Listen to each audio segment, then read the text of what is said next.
YB Khalsa, YB Fateh.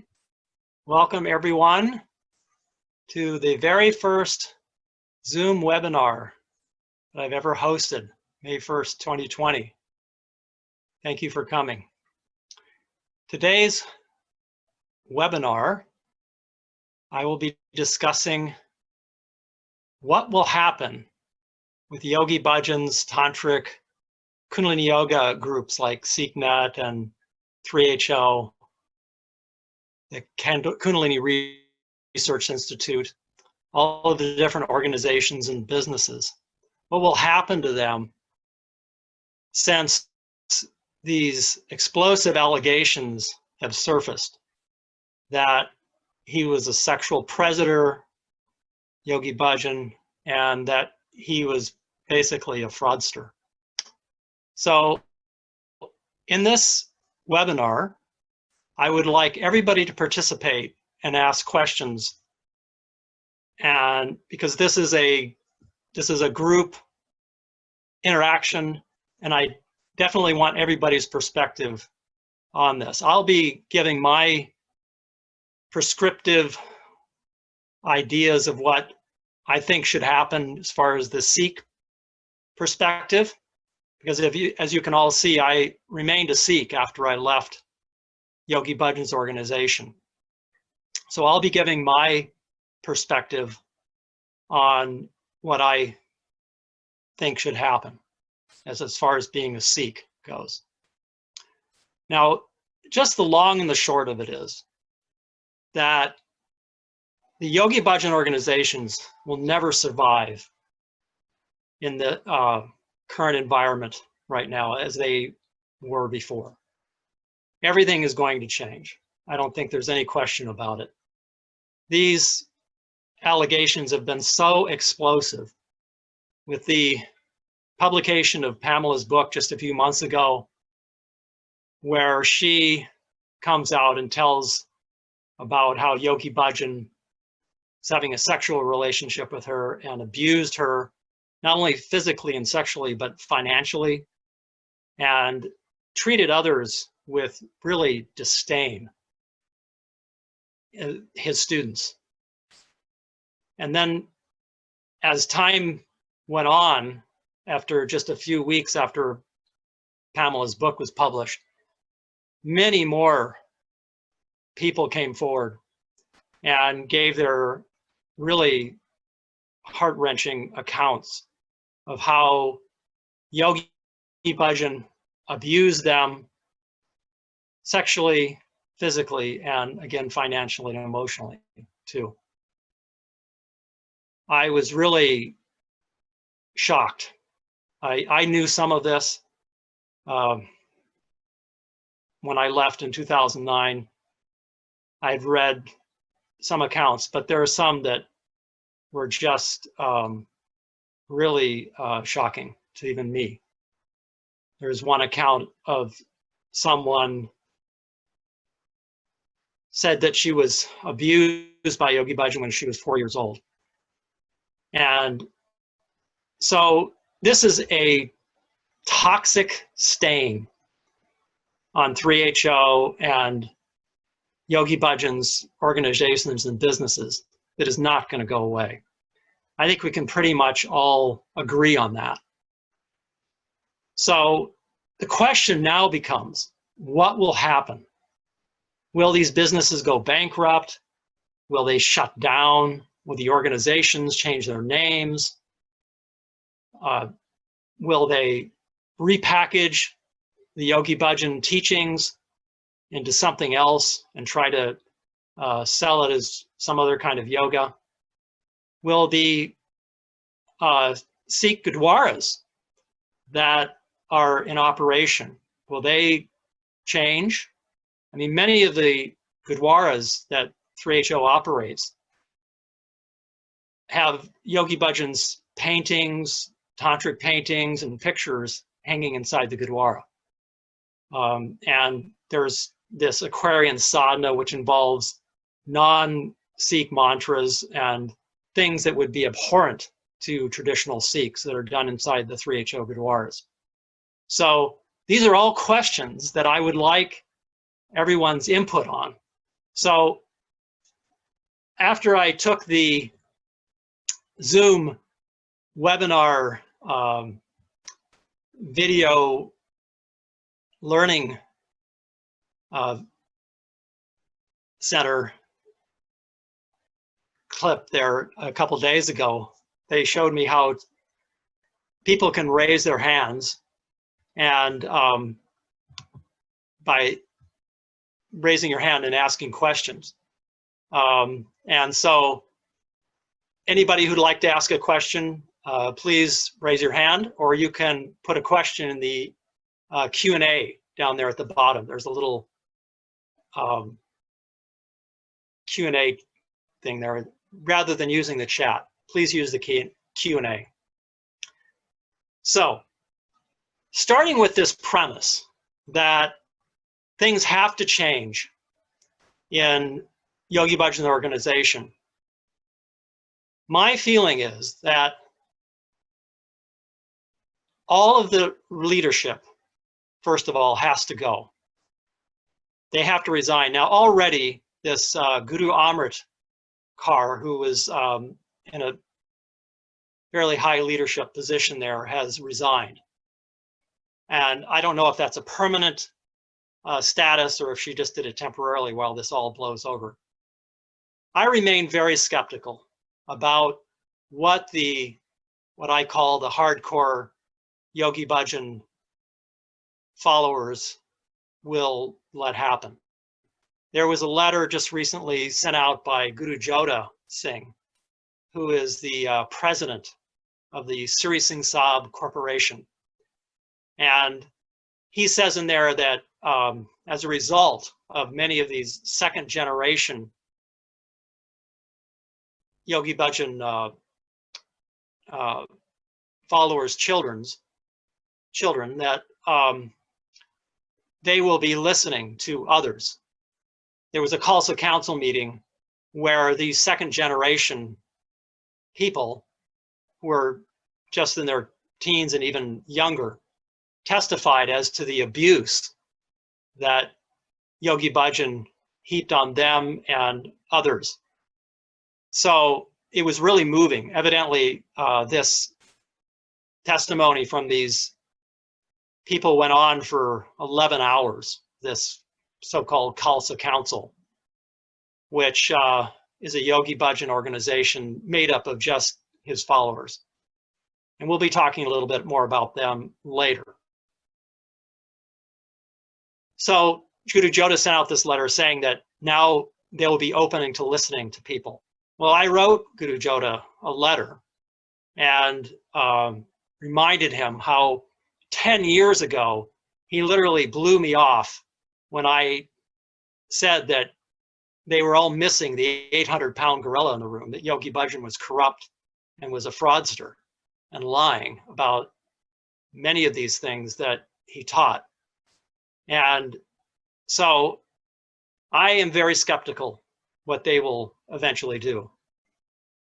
I think what needs to happen is that yoga students need to just stop taking the Kundalini Yoga teacher training and maybe even consider filing lawsuits against this Kundalini Research Institute to get their money back for the teacher training. I've talked to many teacher trainers that are very upset that they paid thousands and thousands of dollars for this teacher training. When the reality of it is, the Yogi Bhajan lied about a lot. And I've talked about a lot of this in many videos. This Philip Dislepi, who wrote Maharaj the Mahan Tantric, has talked extensively and given a really complete academic study showing that Yogi Bhajan basically copy and pasted many of these kriyas or asanas from other yogis. And then he basically made up many of the mantras and these kriyas on the spot. often wondered when I went to his classes, what does he sit in the afternoon and meditate and channel this? Basically, he just made these up. And after studying and talking to people, he did this for mind control, these different kriyas and these different meditations. I think it's pretty clear that they really don't have any benefit. You can get the same benefit, my feeling is, from running or from doing heavy exercise. There are endorphins and different chemicals in the brain that are produced when somebody does heavy exercise. And this gives you a feeling of well-being and a feeling of happiness. And that can be done with pretty much any exercise. That's my feeling. So the idea that Yogi Bhajan created a lot of, how should we say, ancient, or brought ancient secret teachings to the West is a completely fabricated idea that Yogi Bhajan used, and very cleverly, I should say. Very business-oriented, clever strategy that Yogi Bhajan used in order to hook young Westerners like myself and others into donating money to him and to going along with his program, we'll say. Now, for Sikhs, I think the way to show that we do not support Yogi Bhajan and his twisted form of Sikhi is to stop donating to his organizations like SikhNet. I think that when the donations dry up, that the leaders will be forced to resign, and then we have to think about what would replace those leaders and how things would change within the organization. And I'll be going through this video and showing you some things that I think should be changed and to align with traditional Sikhi or with the Sikh Rahat Maryada.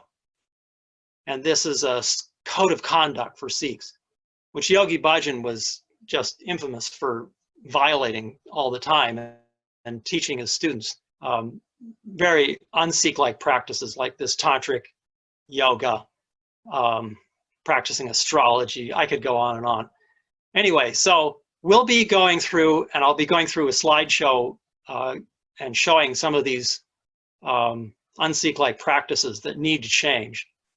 Now, my feeling is that an organization like maybe the World Sikh Council could take over the Yogi Bhajan the different Gurdwaras, because the World Sikh Council has a chapter here in the United States. This is a possibility. It's run by a committee of traditional Sikhs, and they run, I think it's almost 100 Gurdwaras in the United States, if I'm not mistaken. I went to one of their meetings once. It's just a possibility. There also probably needs to be a Panch Pyare that comes from the Caltucket in order to lay down some framework, whereas these Gurdwaras can operate under. Now, in terms of the yoga, yoga has no place in Sikhi. So I think what should happen is it should just completely be dismantled and detached from the Sikh part of the old Sikh Dharma, as they called it. There's no such thing as Dharma in Sikhi to begin with. It's Dharam. Dharma is a Buddhist term, but Yogi Bhajan used that, I think, because Westerners were familiar with Buddhism. Anyway, he mixed a lot of different religions together in order to produce this thing that would be palatable, he thought, for the Western mind, if you will, or the quote hippies, or the people that he was appealing to when he first came here. So there are a lot of things that need to change. I don't have all the answers, obviously, and I'd certainly like your input. So again, if you have questions, please put them in the Q&A. I noticed there's one there in the chat. So you could put your questions in the Q&A, and then I can go through and answer them. Now, a little bit about myself, so you know my history. My name is Gursant Singh, and I was with Yogi Bhajan for some 30 years or so, in close contact with him. So let's look at some pictures here. Try this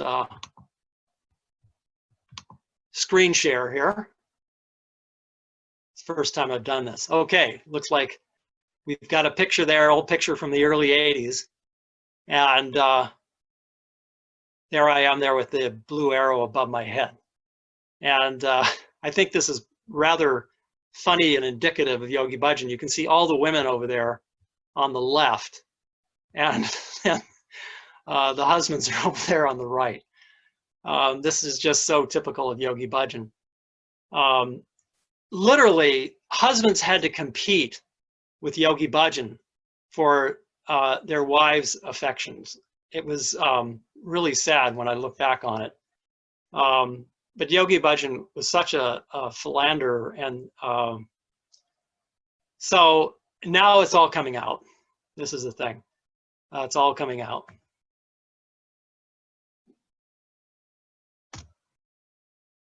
I'd like to go to the next slide here. If I can get it to move. There we go. Okay. So I actually started out doing kundalini yoga in Eugene, Oregon. I started taking classes with Dr. Sakhrapal Singh. He was actually had a PhD in biology, and he was teaching this kundalini yoga up there. And so I became interested in New Age thinking. I was taking all kinds of classes that were sort of looking at different New Age concepts and things like that. And so I became interested in kundalini yoga. And then when I got into the yoga class, I started to become more interested in the Sikh faith, because there was a Gurdwara there that they had in Eugene, Oregon, and also they had the kundalini yoga classes right there in the Gurdwara. So that's kind of how I got interested in the Sikh faith. And so after spending my university years there at the University of Oregon, I moved down to Los Angeles. And this is a picture here you'll see of the Guru Ram Das Ashram there at 1620 Pruce Road. Now, you can see myself here. This is about 5 years ago, maybe 6 years ago. I went there to visit my father-in-law here, as you can see, is back there. Then I used to have this job of sitting here sevadaring. You can see here, you can see this desk and the person sitting here answering their phones. That's exactly what I did for many years during the early 1980s. So I had a unique position where I was able to observe Yogi Bhajan coming and going constantly.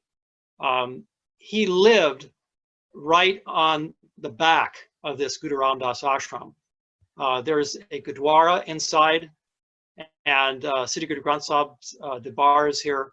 And then Yogi Bhajan's residence is just in the back of this Guru Ram Das ashram. So he would come in the side door when he would come back from going out to lunch or going out to see people. Guests would come and go here. In fact, Pamela talks about when she came here and confronted Yogi Bhajan, she came and went there many times. She had a little silver Mercedes, I remember, and she would come and go constantly. But I recalled from her book when she talks about how she came in the back there and confronted Yogi Bhajan. And she talks about how many keys she had and how the she opened the big metal gate there on the side, and I buzzed back to let her in there to announce that she was coming. So I guess that's my claim to fame in her book. Anyway, so I spent 24/7 in this Savadaring position there for many years, pretty much, not 24/7, but I was there night and day a lot. Let's put it that way. Most of the time it was a unpaid position, although towards the end I was paid something, because I really liked to be in the presence of the Siddhi Guru Granth Sahib, and I was really attracted to the Sikh faith by this time that I moved down there to Los Angeles. There were many more Sikh people that were leaning towards Sikhi, and then there were also traditional Sikhs that would come visit, and I had the job of taking traditional Sikhs around, and so I remember one story where Yogi Bhajan had me take some Ragis that came from India. He wanted me to take them to Universal Studios and to Disneyland. So the Ragis got in the car, and they wanted to go to other traditional Sikh gurdwaras that were in the LA area. So I said, why not? That sounds like a great idea. I don't want to go to Disneyland or Universal Studios, and they didn't either. So we all went to these various different gurdwaras all over Los Angeles. Spent the whole day. It was great. It was really great. They played kirtan, and it was really wonderful. We got to associate with other traditional Sikhs. But when I got back, Yogi Bhajan just absolutely chewed me out. He's yelling and screaming. He said, "Do you want to destroy me?" And so I didn't realize at the time. It was very confusing. But Yogi Bhajan did not want us to associate with traditional Sikhs, because then we would discover, I realize now, that we would discover that Yogi Bhajan was lying about how he was twisting Sikhi and telling us things that were just not true, and having us do un-Sikh-like things, like this Tantric and kundalini yoga. Anyway, so then I have other stories where I witnessed Yogi Bhajan coming out from the back of the residence. I'll show you here. This is inside that Guru Ram Das ashram, and this door here leads into Yogi Bhajan's residence. So he would come out of that door, this door right here, from time to time, and he would teach yoga class, or he would just come out during the day, and sometimes he'd even just take a nap out there, I guess maybe to get away from his secretaries or something. But this one particular time, he came out, and there was a young man who had some mental health problems, I remember. And his father was very wealthy and had trusted Yogi Bhajan to help his son, because he had, like I said, some mental health problems. And so his son was lying on the ground there, or lying on the floor there, just enjoying the presence of Siddhi Guru Granth Sahib Ji. And Yogi Bhajan came in and started kicking this boy, just absolutely mercilessly. I remember it was just, I started yelling at him and screaming at him and kicking him violently. And so the young man crawled along the floor and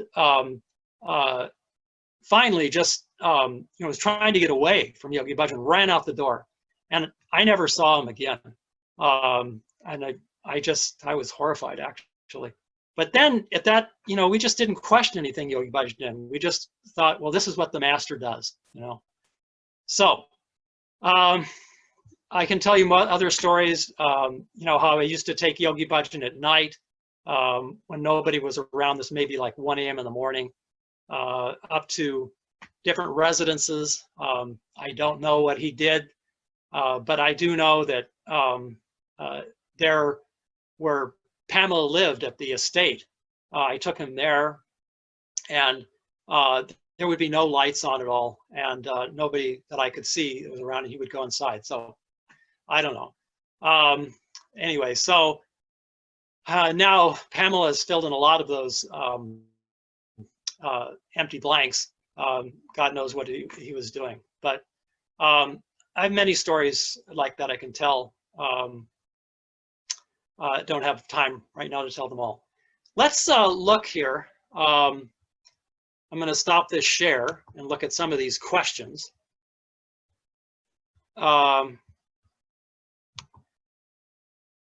Okay, so I have a question here. If YB is part of the golden chain connecting us to Guru Nanak, how do we tune in and get around him? Okay, first of all, this idea of the golden chain is just really nonsense, to be honest. Yogi Bhajan made up this idea that Guru Nanak taught Baba Siri Chand, his son, yoga. And in fact, Yogi Bhajan talks about how Guru Nanak was a yogi. And then this Baba Siri Chand passed this secret information supposedly on to Yogi Bhajan. And so Yogi Bhajan received, actually, I'm sorry, Baba Siri Chand passed it to Guru Ram Das Ji. Okay, that's how the story goes. And then Guru Ram Das Ji, in secret, meditations that Yogi Bhajan had, passed these things on to Yogi Bhajan. It's just complete nonsense. If you ask any traditional Sikh about some kind of golden chain, about this secret ancient Kundalini Yoga coming from the Sikh Gurus, they'll tell you it's absolute nonsense. There's no evidence at all that there's anything associated with Kundalini or Tantric Yoga with the Sikh Gurus, or Baba Siri Chand for that matter. Baba Siri Chand was an Udasi, and Udasis do not do yoga, okay? That's the first thing. The next thing is, if there was anything to do with Kundalini or Tantric Yoga in the Sikh tradition, it would be recorded. And I know I was listening to this webinar with Philip Dislepi, who did all the research and everything, and he makes a very good point there, that everything is so well documented in the Sikh history. They have artifacts of the swords and all the different clothing, everything that the Sikh Gurus did and what they said. And to have some secret tradition that was kept away from the Sikhs and only reserved for Yogi Bhajan is just a ludicrous idea.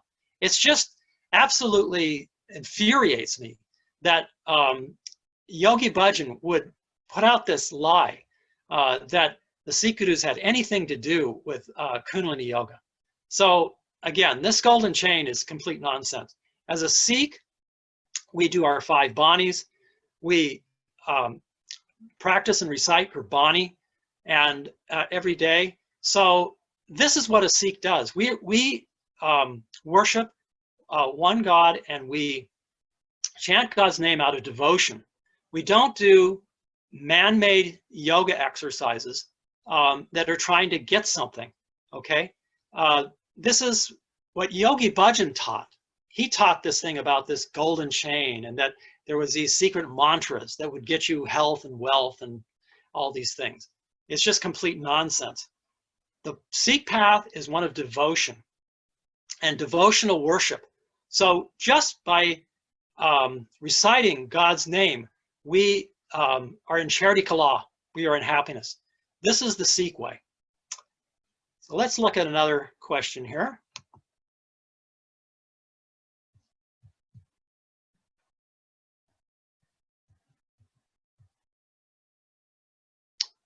It says, hi Gursant Singh, Gurfate. HB Singh from Malaysia. Sorry I missed the earlier part of this webinar. You mentioned about trainers using or suing KRI. Do you know of anyone who has done so? All right.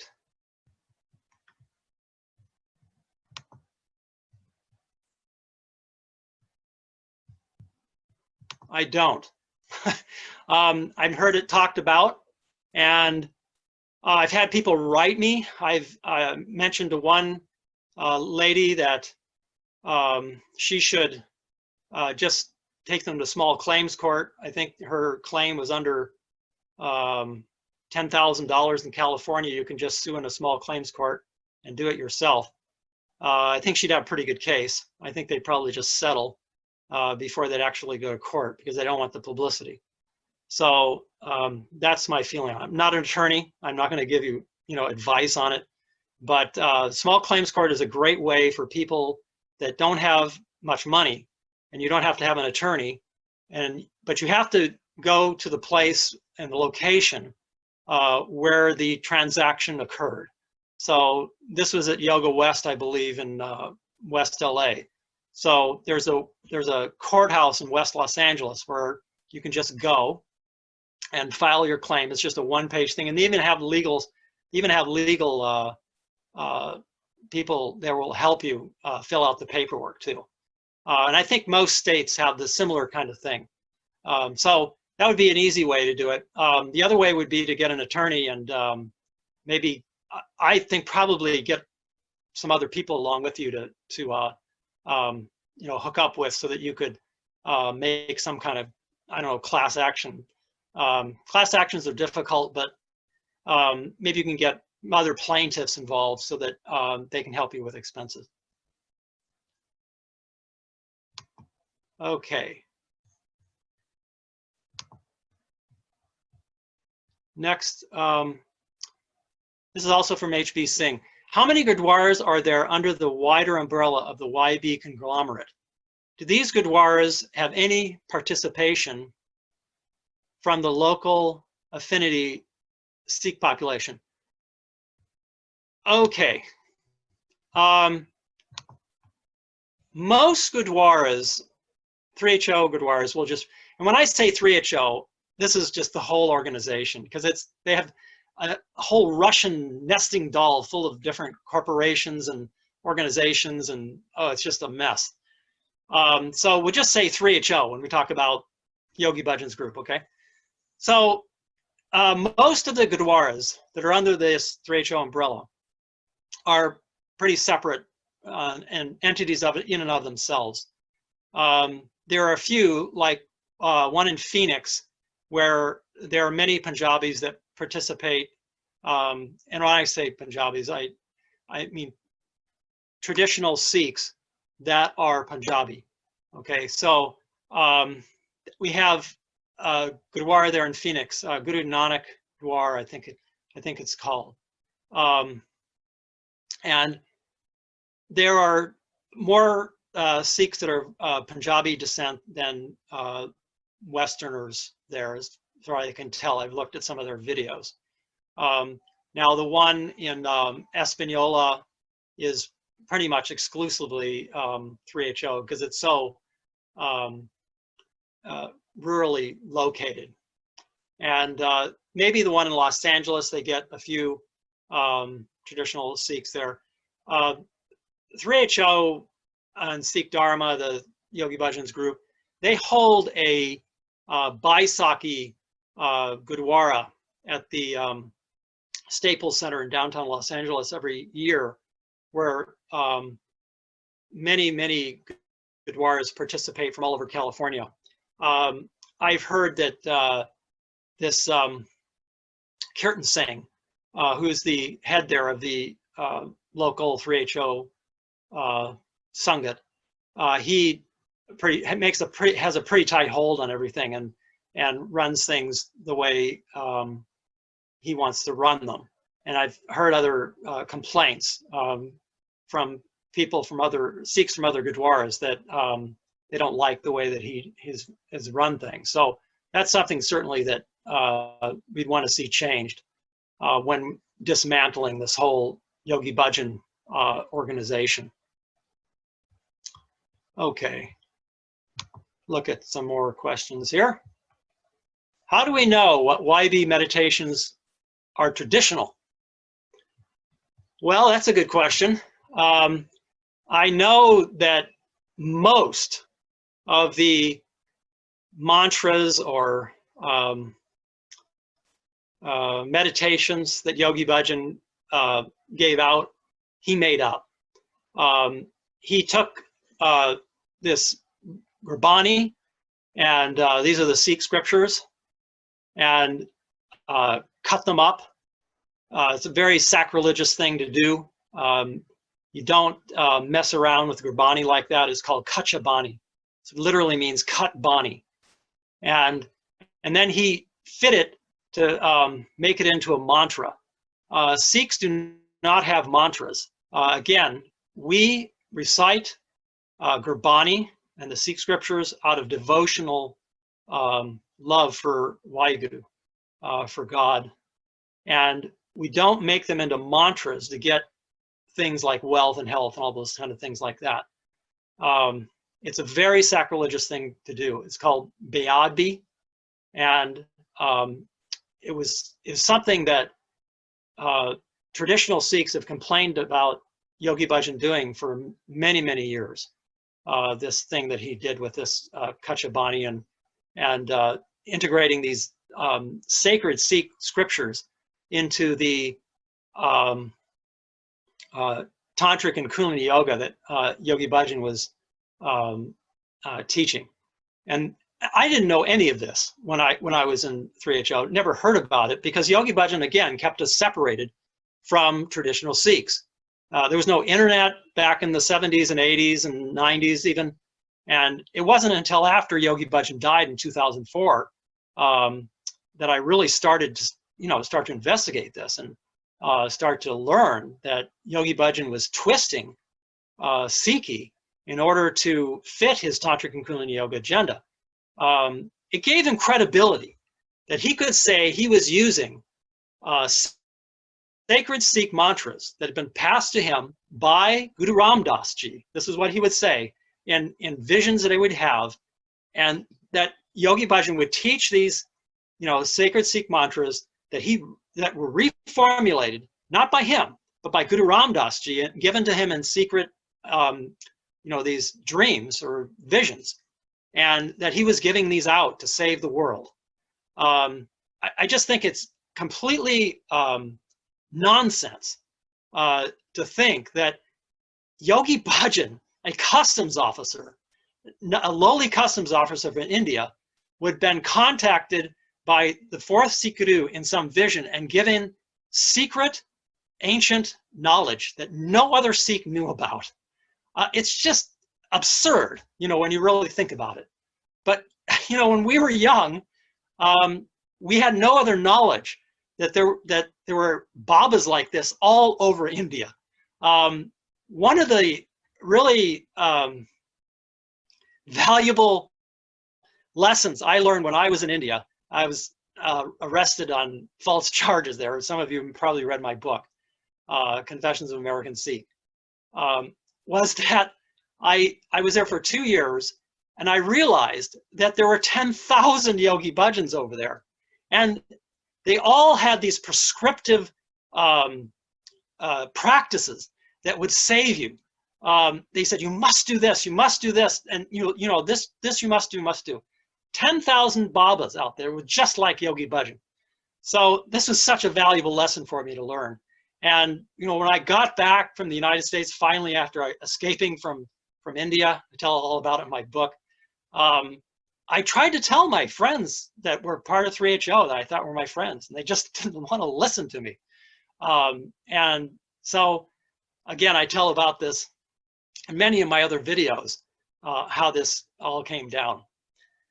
So let's go on to the next question.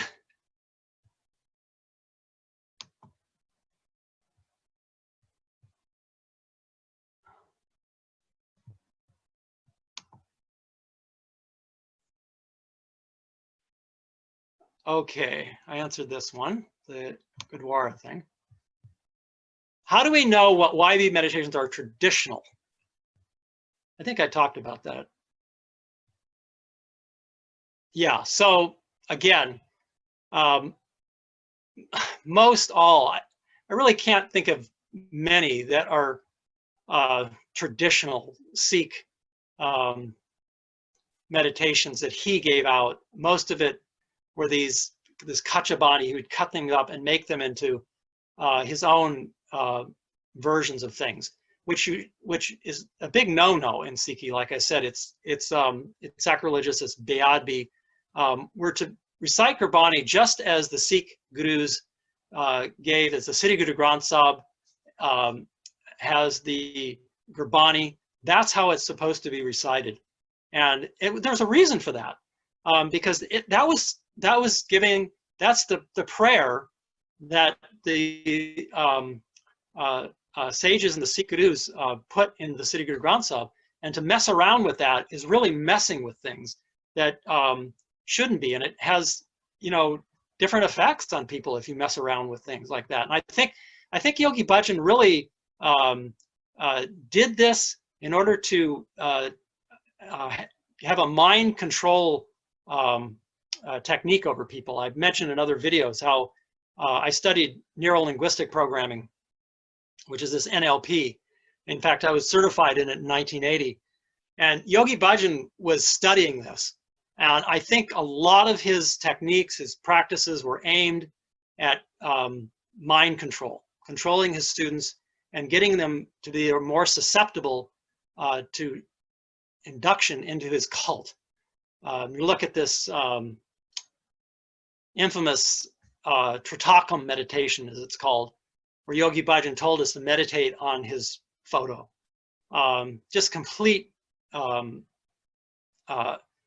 mind control technique is what it was. And so these are not traditional at all. That's the long and the short of it. I think that this is something that has to change. These meditations, these kriyas and mantras have to be taken away from any kind of yoga practice that people are to engage in if they're to continue. I just think it does more damage than good. That's my personal opinion. Excuse me. Oh, by the way, I hope you all are staying healthy with this coronavirus pandemic. And it seems like this is a very good time to do these webinars. It seems like it's a good way to utilize our time. So please tell your friends. I'll be doing this webinar every week, same time. I might change the time a little bit so that we can accommodate different time zones. But I'd like to try to get a discussion going on how we can get some changes going over there in this 3HO and the Yogi Bhajan organizations. So please tell your friends and write in all the questions, and I'll do my best to answer them. I'll refer you to other people who can answer them.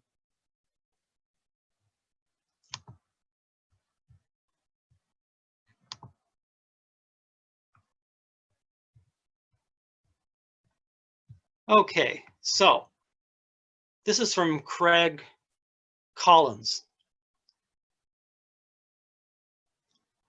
So as a IKYTA yoga teacher, what do we do?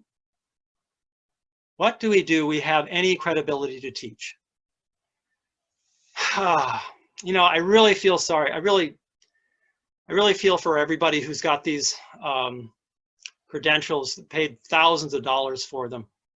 I know people have written me and just feel extremely taken by this KRI and the people that have put these accreditations out there for Kundalini Yoga. It really makes me angry, and I'm sure it does other people too. I just don't think there's any way you can continue teaching Yogi Bhajan's Kundalini Yoga. There's Yogi Bhajan is taught by Yogi Bhajan. His name has become completely toxic. There's no way that anybody is going to take a class from somebody whose teacher is a sexual predator and was abusing children and is a complete fraud. Like I said, the teachings have been shown now to be fraudulent. I think that Yogi Bhajan designed them so he could get power, money, and sex, and use these techniques as mind control practices using this NLP. And again, I really feel sorry for anybody who's got these credentials now. To me, it's pretty much worthless. Only that you can say that you've got experience dealing with fraudulent teachers. So you might look at some kind of way of suing them to get money back. It's difficult. I'll give you that. It's really difficult to get money back on something like this. You know, I spent 30 years with Yogi Bhajan, and I bought into all this. Fortunately, I was more into the Sikhi part, more than the Sikh religion, than I was into the yoga. I didn't really latch onto the yoga that much, to be honest. I did it some.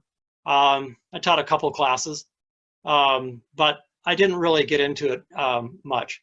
And I really was interested more in becoming a Sikh.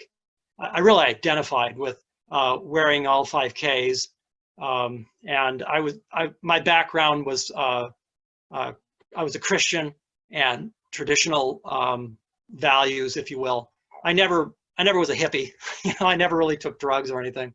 So I was probably more of the exception than the rule for people who joined up in 3HO. And that's maybe why I really identify with following a Sikh code of conduct. Many of the people now that are leaving the 3HO organization and leaving the Sikh part of it, they never really were into following rules. And, you know, Sikhi is a path of rules, discipline. Whether you say it takes a lot of discipline to, you know, wear a turban every day and not cut your hair and wear these 5 Ks every day. It's really, you have to be a stand-up person, and you have to be of high moral character. Although in the past I have done some, I'll admit, some bad things, and you know, so I hopefully have come to change, and I regret many of the things that I did when I was around Yogi Bhajan that, you know, quite honestly, he got me to do, like this selling these boiler rooms. I'm sure maybe some of you have heard about them, telemarketing boiler rooms, where we would fraudulently call up people and tell them that we were their supplier and things like this. Well, Yogi Bhajan would tell us that this is no karma on the telephone. That would be his answer. So, you know, I was young then, my early 20s. I guess that's my only excuse. And again, I made a lot of mistakes and did some things that were actually really illegal. Hopefully I've learned some life lessons from that. Okay, so let's see.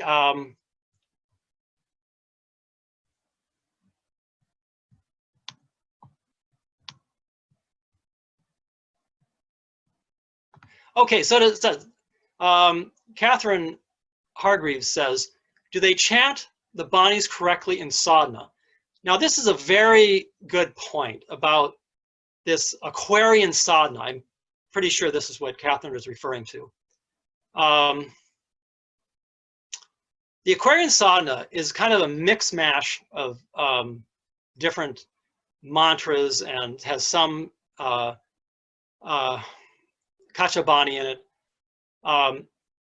And it even has one Hindu mantra in there that 3HO admits that is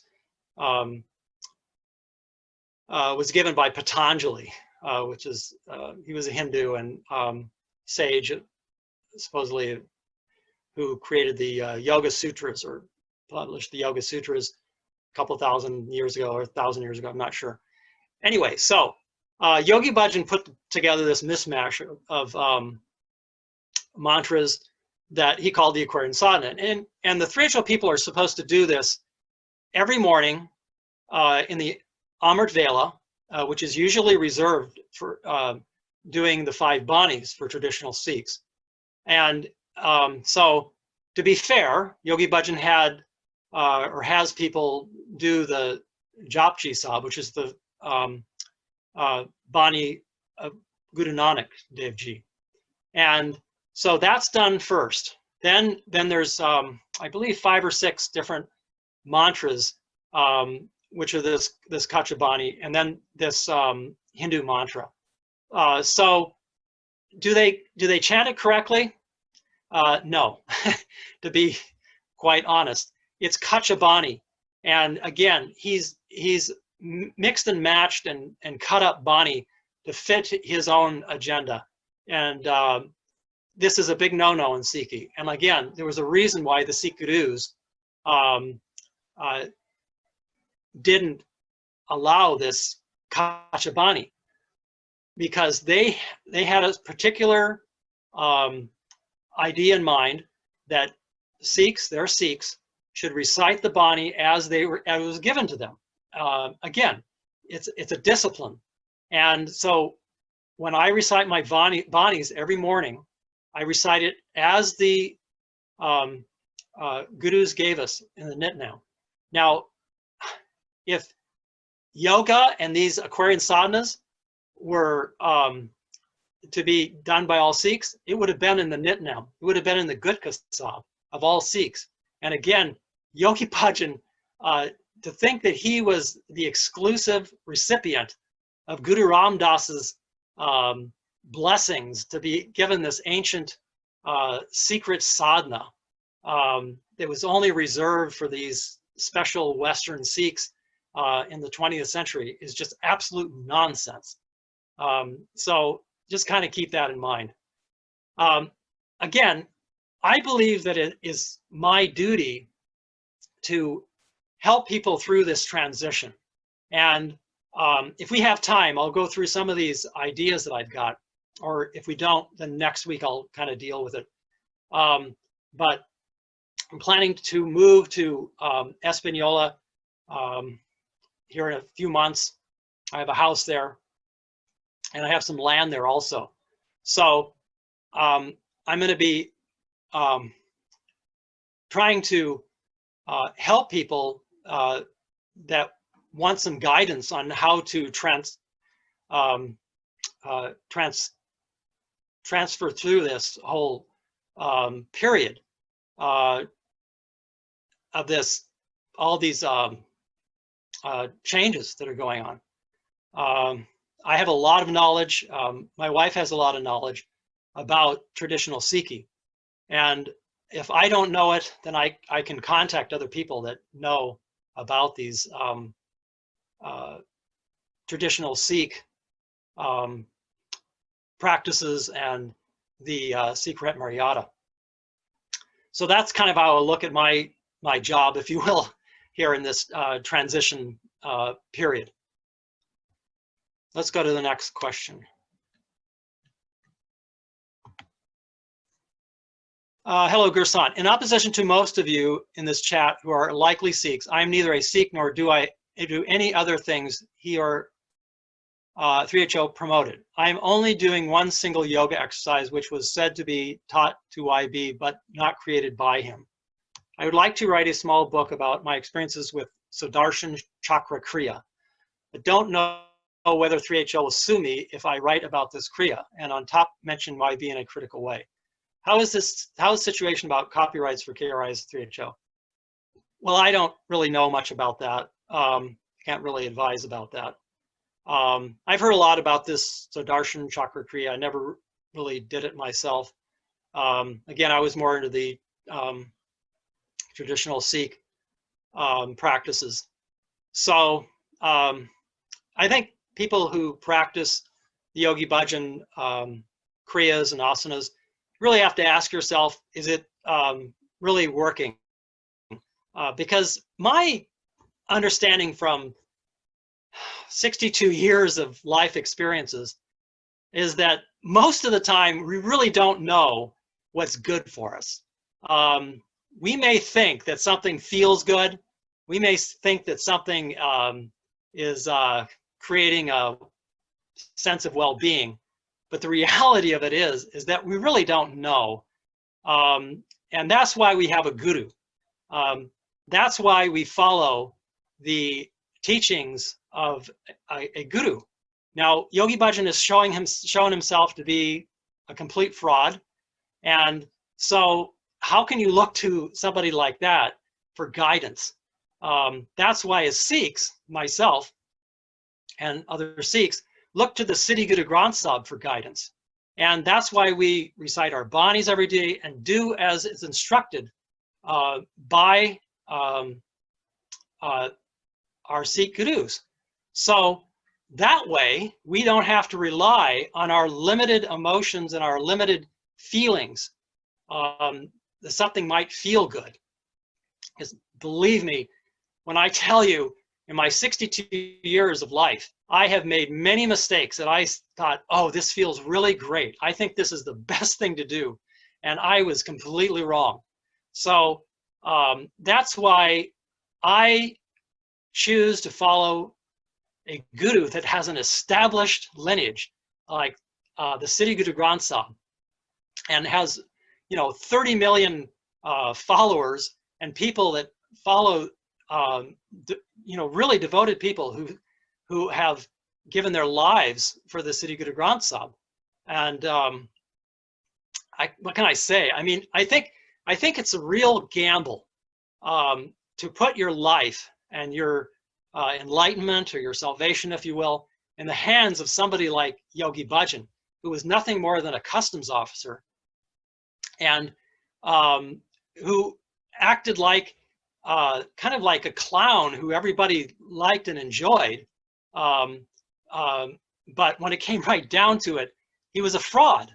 And he may have been entertaining to watch and to listen to, but in terms of following somebody like that, it's a real gamble, and not something I want to take a gamble on.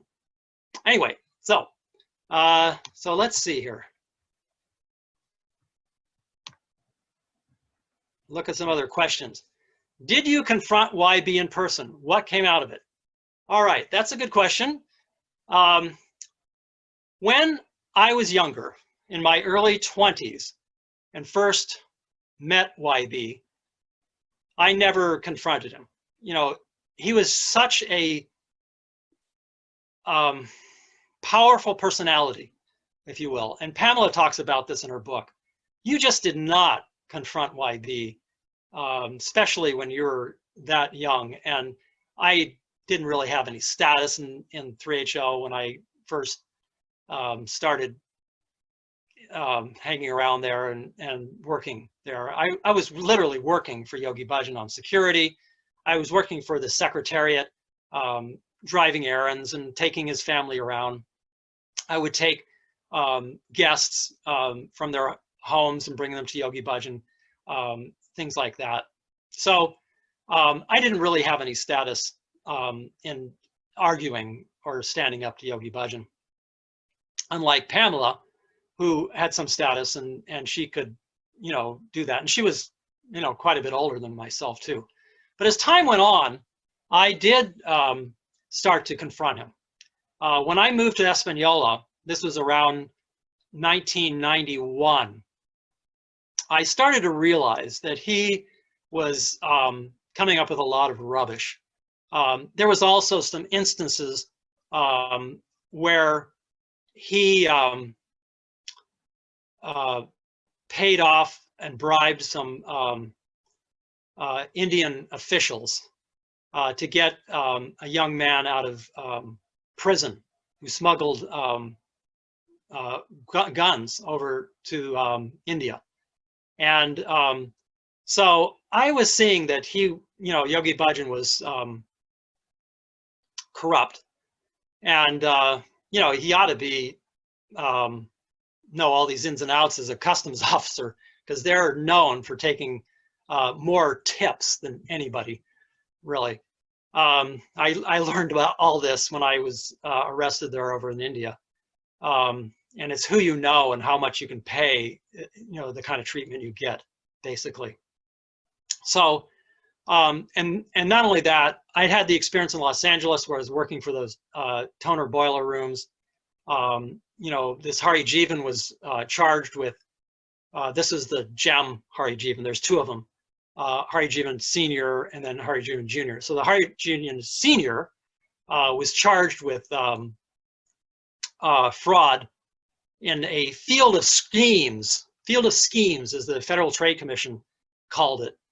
And that was after I'd left Los Angeles, but just towards the time that I was starting to really start questioning Yogi Bhajan. And you know, I had known that Yogi Bhajan was hanging out there at Jerry's in Beverly Hills. This is a jewelry store. He was going to La Scala all the time for lunch, spending thousands of dollars. It was really obscene how much money he spent at these jewelry stores, and just the most garish jewelry, huge gems, you know, just something that most people would just think they would just be you know, not PC or non-spiritual. You know, just I remember once I took Shakti Parwakar to the bank. That was one of my jobs, to take people around to pick up some jewelry for Yogi Bhajan. He would keep most of his jewelry in a safe deposit box, several safe deposit boxes at the bank. It used to be Wells Fargo on Wilshire Boulevard. And so I took Shakti up there, and you know, I'd go in the little room they give you when you get the safe deposit box out. And she opened up these boxes of jewelry, gems and jewelry. I was just, my eyes just popped out of my head. It's just incredible how much there was. There's a whole lawsuit going on right now between the Yogi Bhajan's family and the organization as far as who gets this jewelry. Anyway, so Yogi Bhajan lived a luxurious lifestyle, and I just realized that he was really a corrupt individual. So to answer the question, when I got to Espanola, I was involved with, started to get involved with real estate. And so I listed a house of a nice Hispanic couple that lived up the street from where I lived. And they were very, very nice people. Listed their house. And Yogi Bhajan sent this Swaran Singh down to look at the house. This Swaran Singh was a Punjabi from Vancouver, and was a close friend of Yogi Bhajan. In fact, he's in that photo that I showed you earlier with myself and Yogi Bhajan. So he sent Swaran Singh down to the house to look at it, because he wanted the Swaran Singh to have a house nearby him there at the ranch. It was just really a stone throw from where Yogi Bhajan lived at the ranch.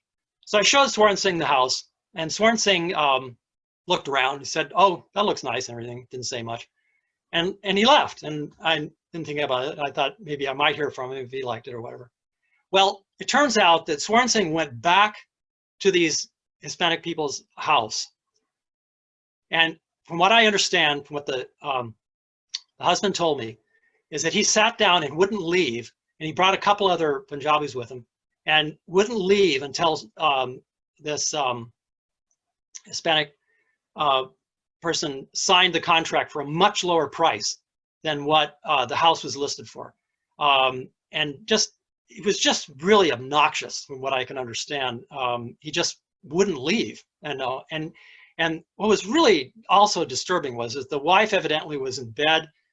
She had terminal cancer, and he was just really taking advantage of him. And this guy had tons of money. It wasn't about that. Anyway, so when I found out that they signed this contract, I told the Hispanic couple not to honor the contract. And Yogi Bhajan called me up, and he said, "What did you do? We would have paid you off." And I said, "No," I said, "I am not going to let them honor that contract. I have fiduciary responsibility to those people." And I told Yogi Bhajan, I said, Swaran Singh is acting completely out of character. He shouldn't be doing this. As a Sikh, somebody who is representing you, evidently, this is just very, very bad, and not conscious, not the actions of a conscious person. Yogi Bhajan never called me again about that matter, but he had his personal attorney, this GTS or Gursant Singh. I heard that he was the one involved in suing this couple to enforce the contract. And eventually they did drop the lawsuit, but not after a lot of, unnecessary pain and suffering that he put these people through. It was just unconscionable. So anyway, I started to really start to question Yogi Bhajan. And I started to, argue with him sometimes. There was another instance I remember when he called me up and wanted some advice about some real estate. I asked him a question about whether he had a buyer. He had a buyer's agent or he was a listing agent or something like that. And he said to me, he said, "Don't teach me," something like that. So he hung up on me. So I think he kind of got the message that I wasn't going to put up with his stuff anymore. Anyway, okay, so I can go on about more stories, but let's go on to some more questions here.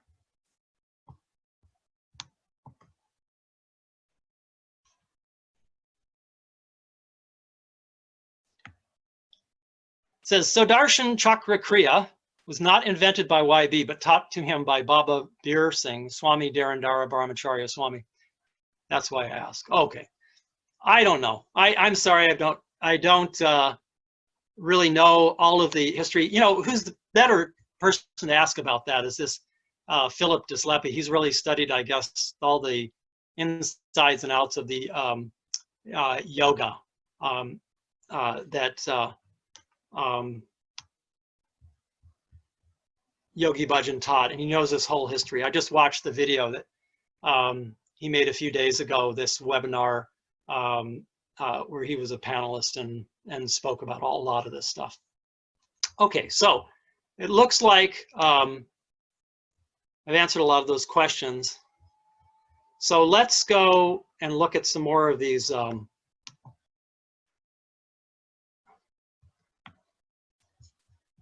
photos I've got here.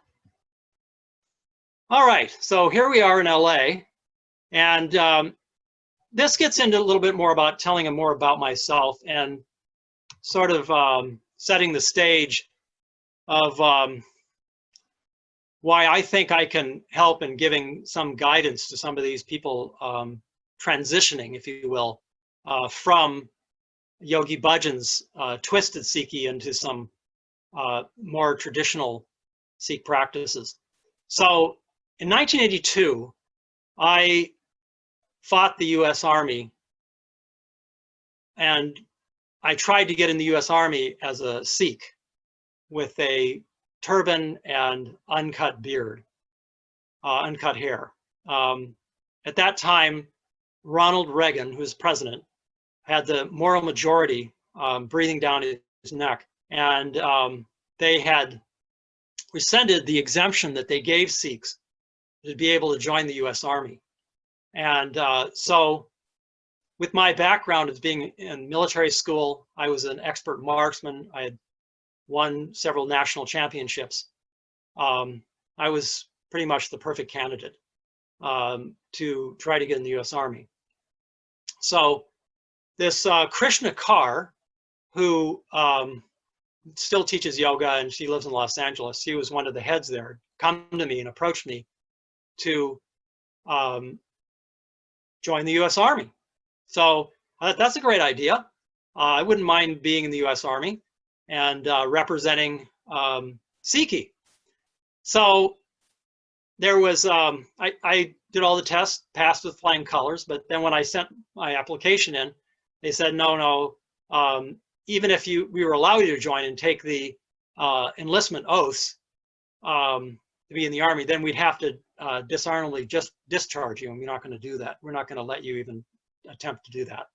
So what happened was we all protested in Los Angeles in front of the federal building, and it's very interesting that this was just about 10 years after the Vietnam War, less than 10 years after the Vietnam War had ended. And so many of the people in 3HO were really opposed to me joining the U.S. Army. But Pamela talks about in her deposition, I believe, or affidavit as part of the lawsuit that she brought against Yogi Bhajan, that she and others in 3HO had thought up this idea that someone like myself should join the U.S. Army, and this would be good publicity, is what they said, and good for the Sikh cause.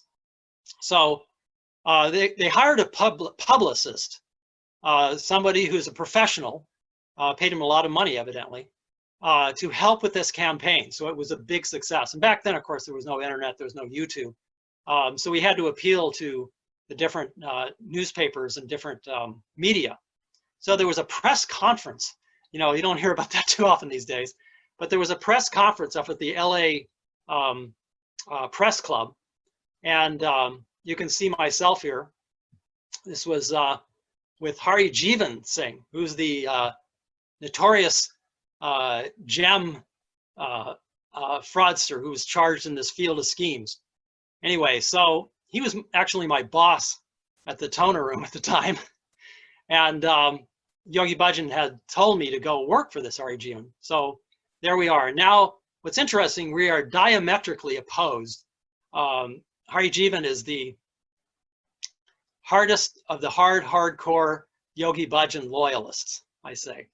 And so there we are in 1982, together supporting the Sikhi. So anyway, getting back to this particular protest and my attempt to enlist in the U.S. Army, this went on for a couple weeks, this strong campaign. And all of a sudden, I was on CNN, I was on the news, all this kind of thing. And then the ACLU actually took over the case. And it was taken over by a really good attorney who helped take it to the federal court. So in a couple of weeks, this publicist was fired. And at the time, I didn't know anything about it. The whole campaign was completely dropped. And I was left hanging, basically. I wanted to get in the U.S. Army. I was really gung-ho for getting in the U.S. Army. And so Krishna Kar told me that they had pretty much stopped all the publicity, and that I was pretty much on my own now to try to get in, and with this ACLU attorney who was doing it pro bono. He wasn't charging anything. So at this point, I was really confused. I read about later in Pamela's affidavit that Yogi Bhajan had forced them to fire this publicist. And she was really disappointed because we were making really good headway. And I think what happened was Yogi Bhajan realized that this effort was promoting Sikhi, and it wasn't promoting his Tantric and kundalini yoga agenda. So I think he was really upset that it was getting so much publicity outside of his kundalini yoga. Now, another interesting thing was that this publicist, along with Krishna Kar and the other 3HO heads, had coached me for doing interviews. And they always told me that the question would come up that I belonged to a cult. The 3HO was a cult, we were all white, and that this was a cult around Yogi Bhajan. And so, sure enough, the question did come up, and I was instructed to say, no, this is a 30 million strong religion. It's been around for 550 years. It's a Sikh religion. So this was the strategy to put them off. And this is the strategy, the same strategy that Yogi Bhajan has used over the years, and 3HO has used to discredit and to rebuff these allegations that 3HO is a cult. And So they play fast and furious with this idea that they are part of the Sikh religion, when in fact they twist the Sikh religion in order to fit their kundalini and Tantric Yoga agenda.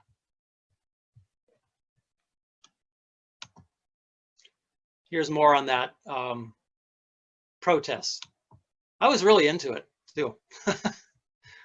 I really was into, I had trained at Fort Benning, Georgia, and trained for the rifle team there. The Olympic rifle team, I trained at Fort Benning, Georgia, small bore rifle shooting. And I was really good friends with the Olympic champions, this Lonis Wigger. He was a major then, he's a colonel now. He's since passed away now. Let's look at some of the other questions here. Okay. Okay, so this person, Amar, says that he watched the video with Philip Dislepi, and they thanked me for that. I definitely recommend that video with Philip. It's very, very good. Like I said, I'll put a link to it in the description when I put this all on YouTube.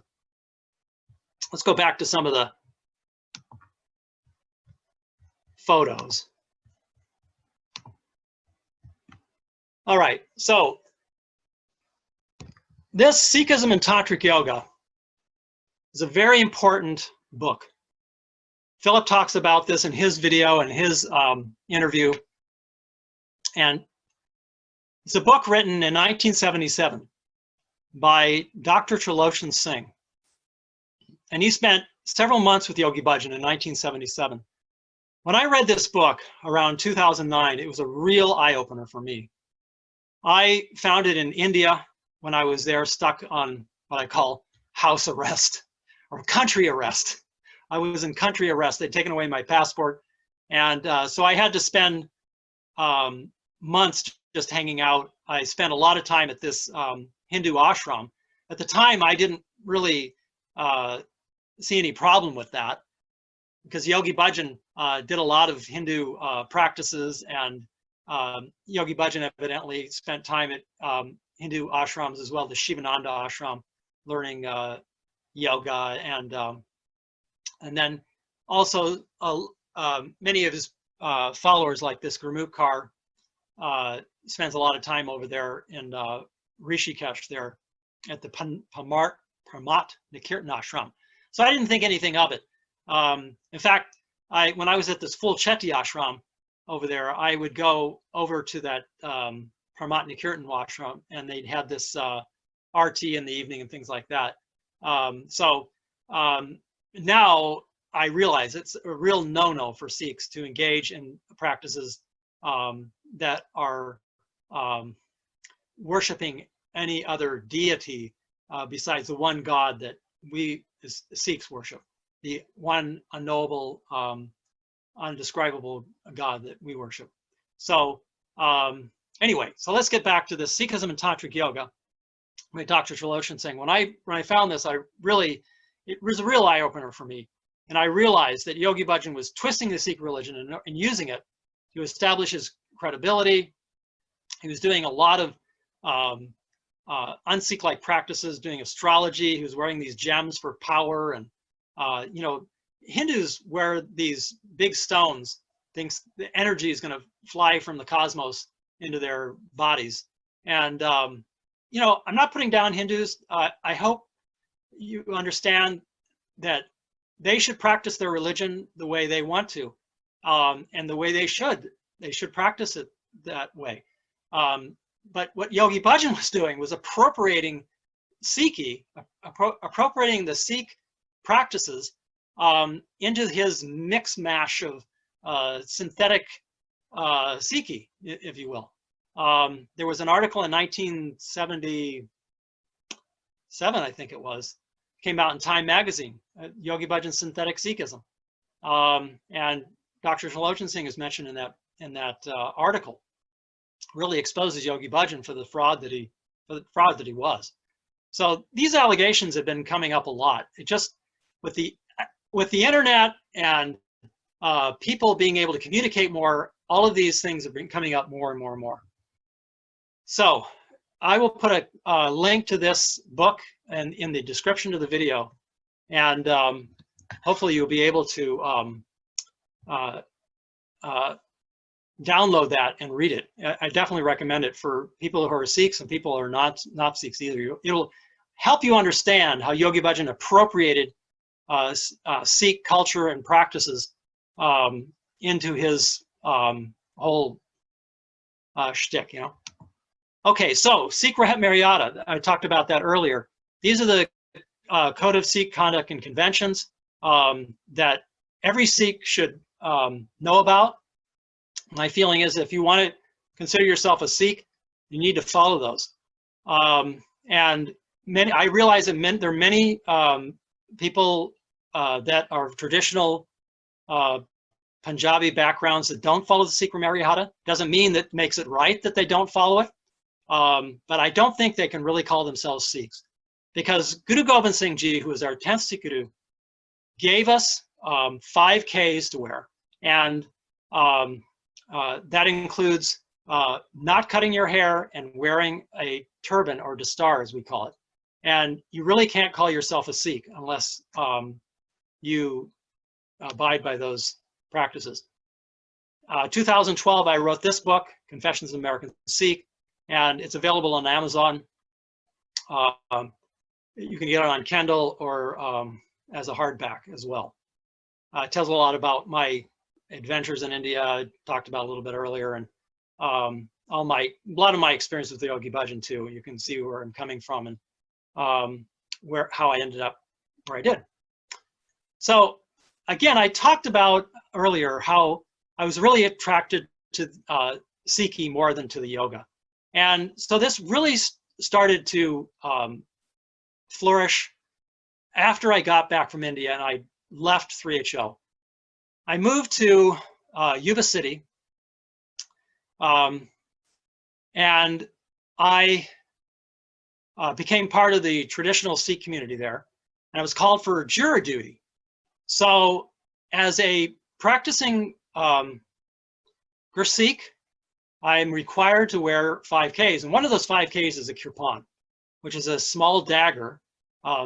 It doesn't have to be small. But this dagger, or kirpan, is required to be worn everywhere we go. Now, when you're on jury duty in California and most of the United States, you cannot take a dagger into the court. Now, I told the court, I talked to the court administrator about this before I went there. I said, look, I cannot take off my kirpan to go and to do the jury duty. I said, I'm going to have to break the law if because if I'm summoned for jury duty and I don't appear, I can be arrested. She said, yeah, that's true, but we can't let you in the courthouse. So what happened is a group of us, a lot of dedicated Sikhs, came to protest there in front of the courthouse in Sutter County. And it was made national news. So it was on CBS and on the national CBS News, and it was in all the papers around the country. And it's really a very disturbing thing that in the United States, that considers itself the most democratic and free society, and a society that appreciates and honors the rights of minorities, it's supposed to anyway, wouldn't allow somebody to wear their Sikh articles of faith, into a courthouse is really a shame. I was willing to put the kirpan under my shirt. Nobody would ever see it. And in fact, in the UK, where I am right now, I can walk into any courthouse. I've done it with my kirpan. They definitely recognize the Sikh faith as having that exception. When when knives here in the UK are completely banned in any other for any other people. I'm sure you all are aware of the ban that they have any kind of knives or daggers or like that. But Sikhs have an exemption. It was given to them years and years and years ago. And also, by the way, there's another minority, the Scots, can wear a dagger with their traditional kilts as well. So this is the more of the protest that happened there in 2014, I believe it was.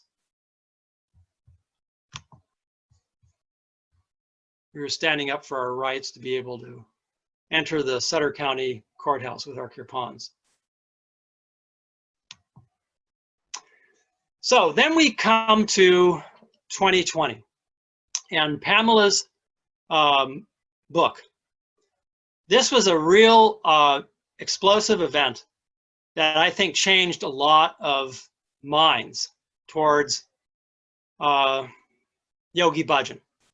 She clearly describes in her book details that, in my mind, they fill in a lot of the blanks, because I was around there exactly at that time. I worked for her and Yogi Bhajan, and I know what she was saying is accurate in terms of the times, the places, all these things. I've talked about before how my biggest issue with Yogi Bhajan's criticisms and defense against Pamela's accusations when she filed the lawsuit in 1987 was the fact that Yogi Bhajan would never give his deposition in the case against him. The attorney, Peter Gregarios, I can never pronounce his name. Anyway, I called him on the phone, and he told me that he deposed Yogi Bhajan 5 different times. This was a court-ordered subpoena for Yogi Bhajan's appearance at a deposition over a period of 1 year.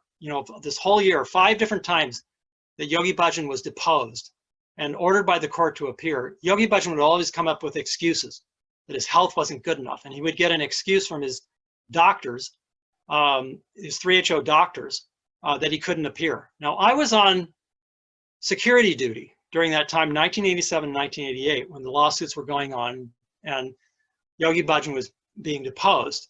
And from what I observed, Yogi Bhajan was definitely capable of going to these depositions. And so this is probably the biggest reason why I feel that Pamela is telling the truth. Not only that, I think her story is very heartfelt. And I know Yogi Bhajan spent nights with his secretaries. There's no question about that. That was general knowledge. And what married man is going to spend nights with other women? He said he was protecting their auras and all this. Just complete rubbish. It's just not feasible like that. And Yogi Bhajan would also, he would have me get this sea cucumber from the Chinese market. I remember, like I said, I did all these errands and everything. And it was supposedly an aphrodisiac the Chinese believed in. And it squirts out like semen, and it's really kind of disgusting actually. But he wanted these, and he wanted to eat these.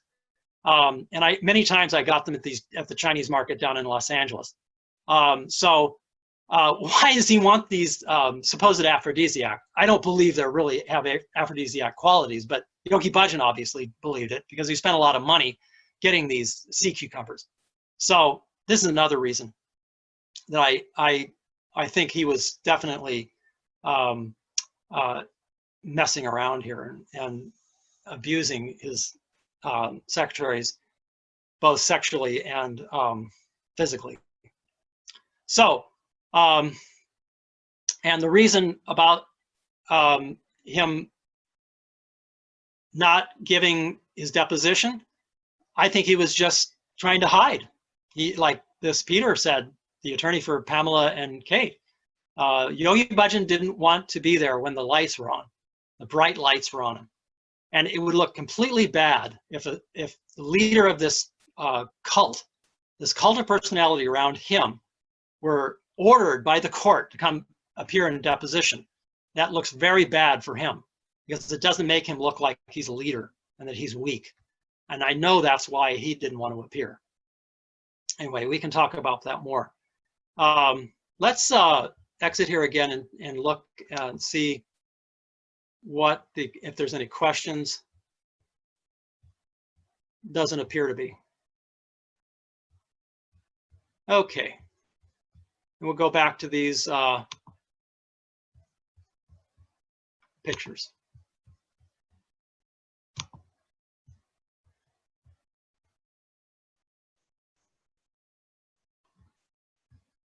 And you can see Yogi Bhajan here with this big fur coat on. Really ostentatious and conspicuous consumption, and certainly not observant of animal rights, that's for sure. He was not one to observe animal rights by any means. He was only interested in his own gratification from what I could observe. So here is this screenshot of the recent Philip Dislepi Presents, A History of Yogi Bhajan and 3HO. This is very good. I'll put a link to this webinar in the description to the video so you can view that. He talks all about how Yogi Bhajan used copy and paste method, I call it, of acquiring these kriyas and asanas. Now, I want to point out that Pamela is not a Sikh anymore. It appears that she's leaning towards the Buddhist faith, from what I can see. And so I want everybody to understand that, because I'm here basically to get the Sikh perspective. And I'm interested to what happens to the Gurdwaras and the Sikh practices, if you will, of the 3HO people, and the transition that takes place as a result of all these changes. And one of the really disturbing things that I've observed here and reading these through these different forums is how some of these people who are in 3HO have reacted to the allegations and the revelations, if you will, that Yogi Bhajan is a sexual predator and he's a fraudster. You can see here how this person, I've blocked out their name. I just left the Khalsa on the part there, but many of the Yogi Bhajan followers call themselves Khalsa when they don't really follow the Sikh practices. This person is saying, I'm throwing it all out. I stopped wearing my turban. I removed all symbols that could possibly be associated with Yogi Bhajan. Says, I stopped wearing my turban. I removed all symbols that could possibly relate back to him, that's Yogi Bhajan, or the cult, to his power, to his manipulation and cunning, navigation of the map he created out of thin air. I asked my wife to cut my hair. This is really sad, and I really pray that I can give some guidance to some of these people if they would write me. And when I move to Espanola there in a couple months, I'm hoping that I can be able to connect with some of these people who are leaving Sikhi. This is a real damage, if you will, that Yogi Bhajan did to Sikhi and to all of his followers. He has caused a lot of damage by his lying, his cheating, his twisting of Sikhi. I was very fortunate to have latched onto the Sikh teachings and been practicing those for some time before I actually left 3HO. And I've pretty much integrated into the traditional Sikh community.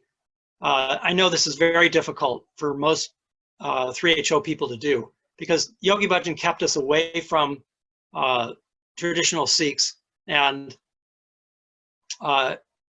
this is the result of it. Their 3HO people are attaching Sikhi to Yogi Bhajan, and it's not the same. So again, I hope that some of these people would contact me, and I hope that I can be of some help.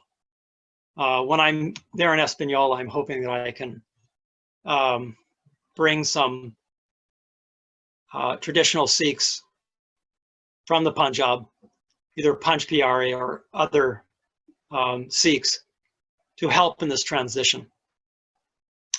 So this is another person that I found on this Premka White Bird and Golden Cage group. His name when he was in 3HO was Sat Peter Singh. He goes by Peter McDonald Blatchley.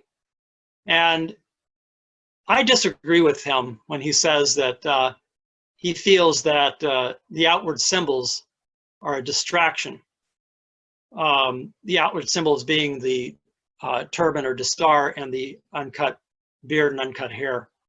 I believe that, again, as I said before, if you want to be a proper Sikh, you need to follow the Sikh code of conduct, and the rahat, or the orders or commands of the 10th Guru, the Guru Gobind Singh Ji, who created the Khalsa.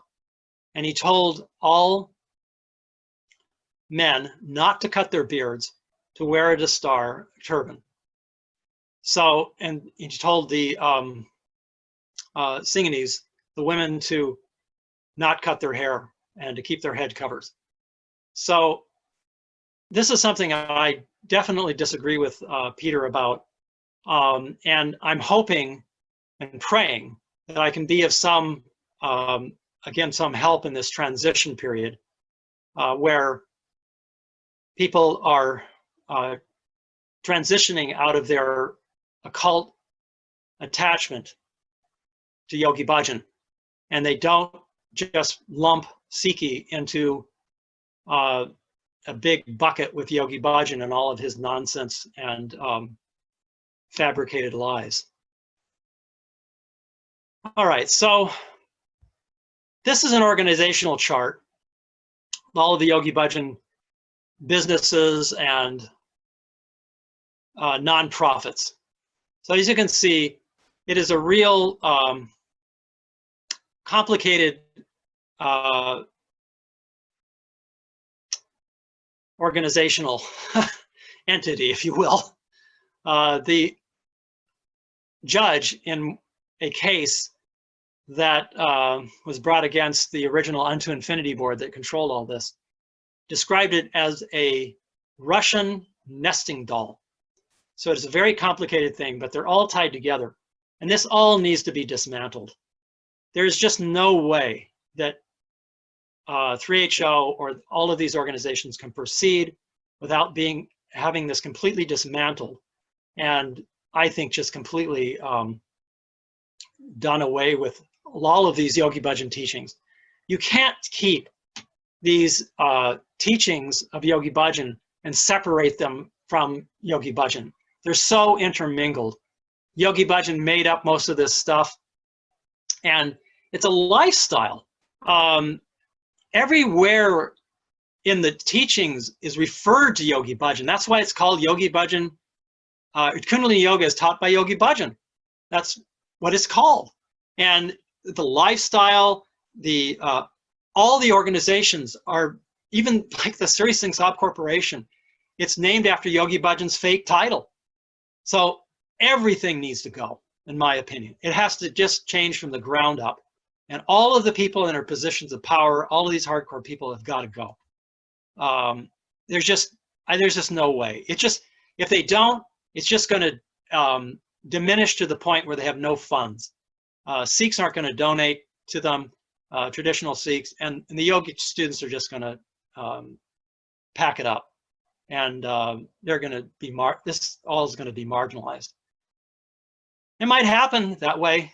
Some of these hardcore followers are just totally loyal to the cult of personality of Yogi Bhajan. Let's stop and see if there's any questions. I know that we're supposed to end this in an hour and 40 minutes, but I'm just going to keep going. Got a lot of energy here. Not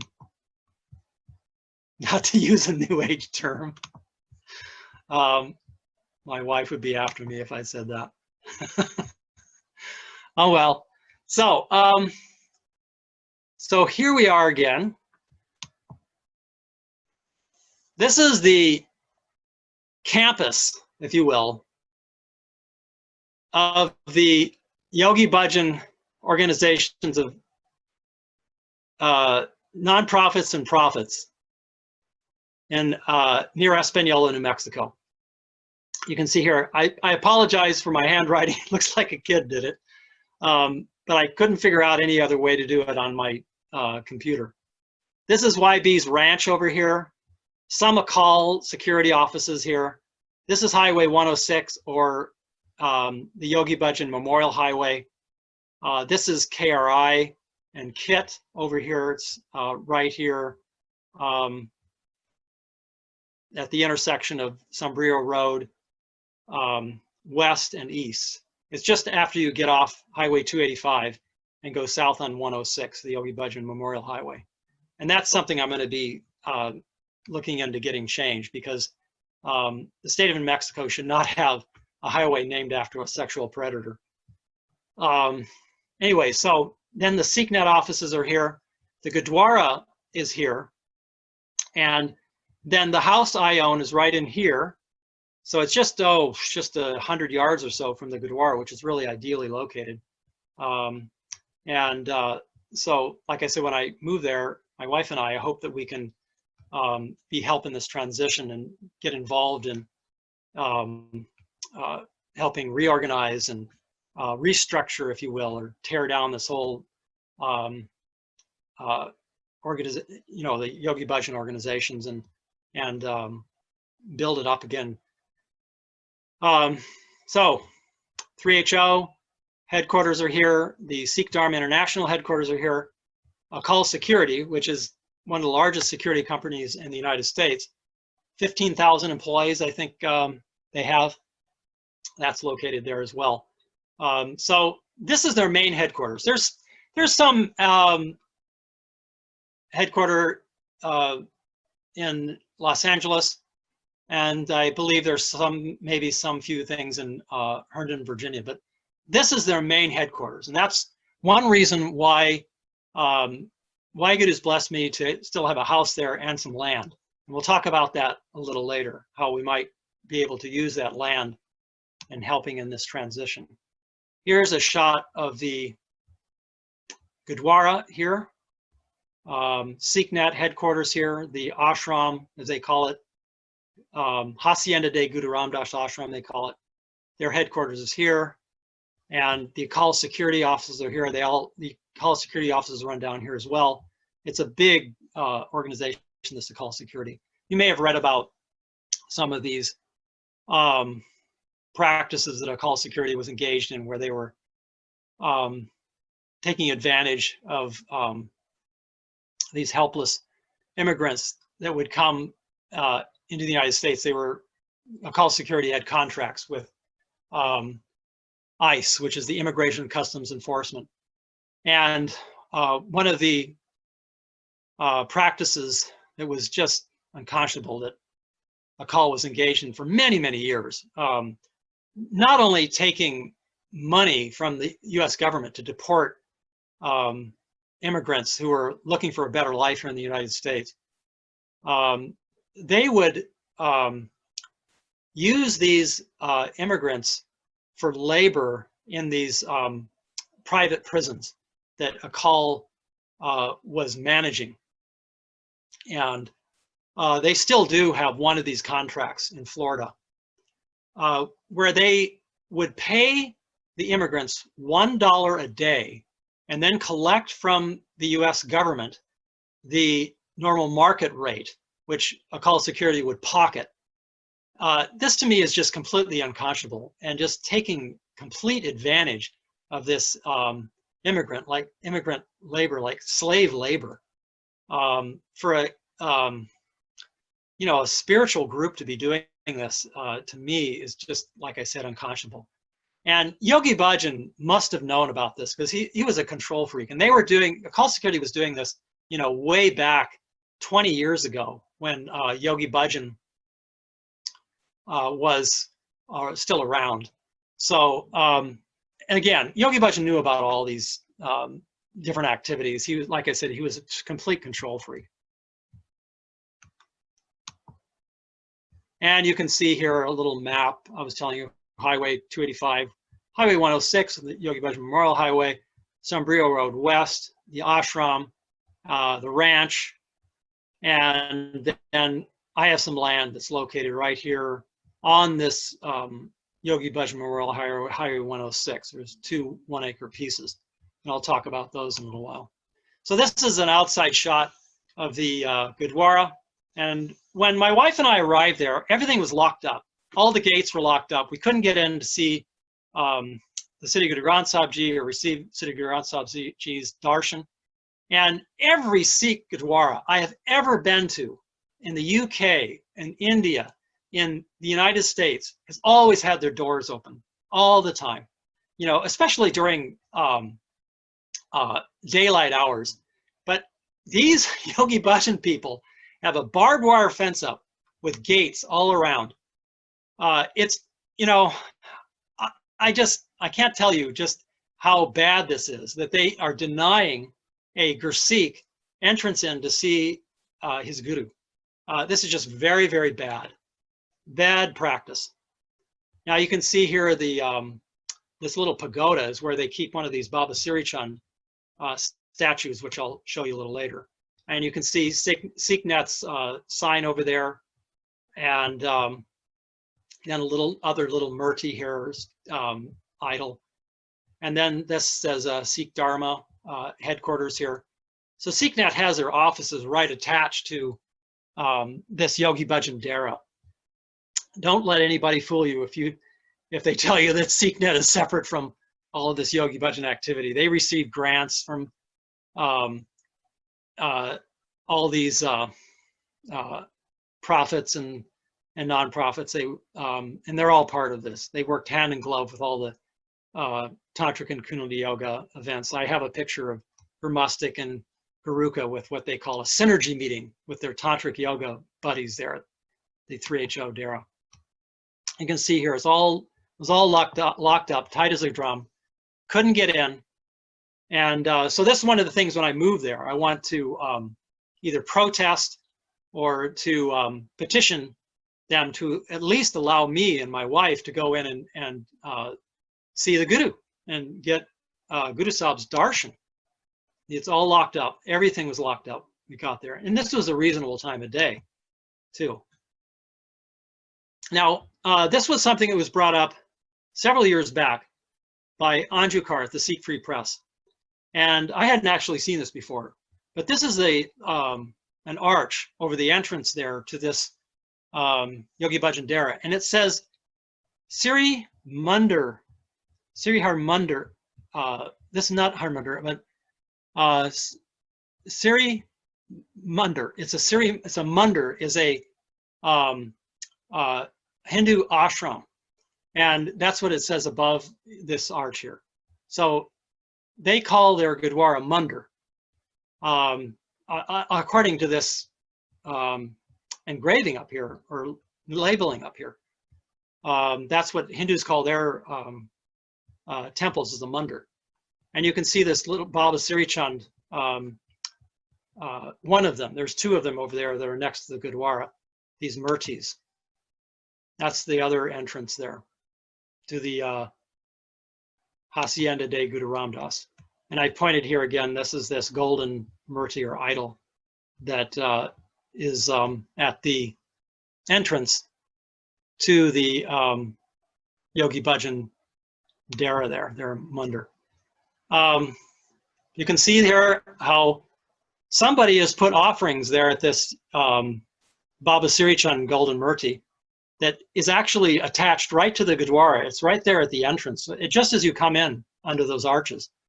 And some of the Yogi Bhajan people accused me of putting that money there. And I swear I did not put any money there at all. That money was there when I arrived and took those photos. I had another friend with me, and he would testify that that money was sitting there. And what do they expect? They put money and offerings to a murti, or they put a murti up. What are people going to do? They're going to, you know, that's a traditional thing. People put money and give offerings and bow to the murti and to the idol. You know, if you give somebody a baseball bat, they're going to play baseball with it. And so what can they expect? This is something that needs to change. This is something that needs to go. All these things need to completely change over there. And that's what I intend to do, is to make a campaign through protests, through emails, through getting other Sikhs to come there and to talk and have discussions about what proper Sikhi involves. And this is one of the things that needs to go, these murtis. Here you can see, now there's another one of these Baba Siri Chand murtis. This was Guru Nanak's son. And by the way, the Siddhi Guru Granth Sahib Ji does not have nice things to say about Baba Siri Chand. The Siddhi Guru Granth Sahib says that the Siddhi Guru Granth Sahib Ji describes Siri Chand and his other brothers as these sons of Guru Nanak Dev Ji, who were the evil ones, is the way it translates. So Yogi Bhajan made up this complete fantasy that this Siri Chand was a yogi. And again, like I said, he was an Udasi. They don't do yoga. They don't do physical yoga like this. And you can see the 3HO people, they're having a some kind of puja, Murti puja, or worship their Siri Chand over there. This is over there at Yogi Bhajan's ranch near where Yogi Bhajan died.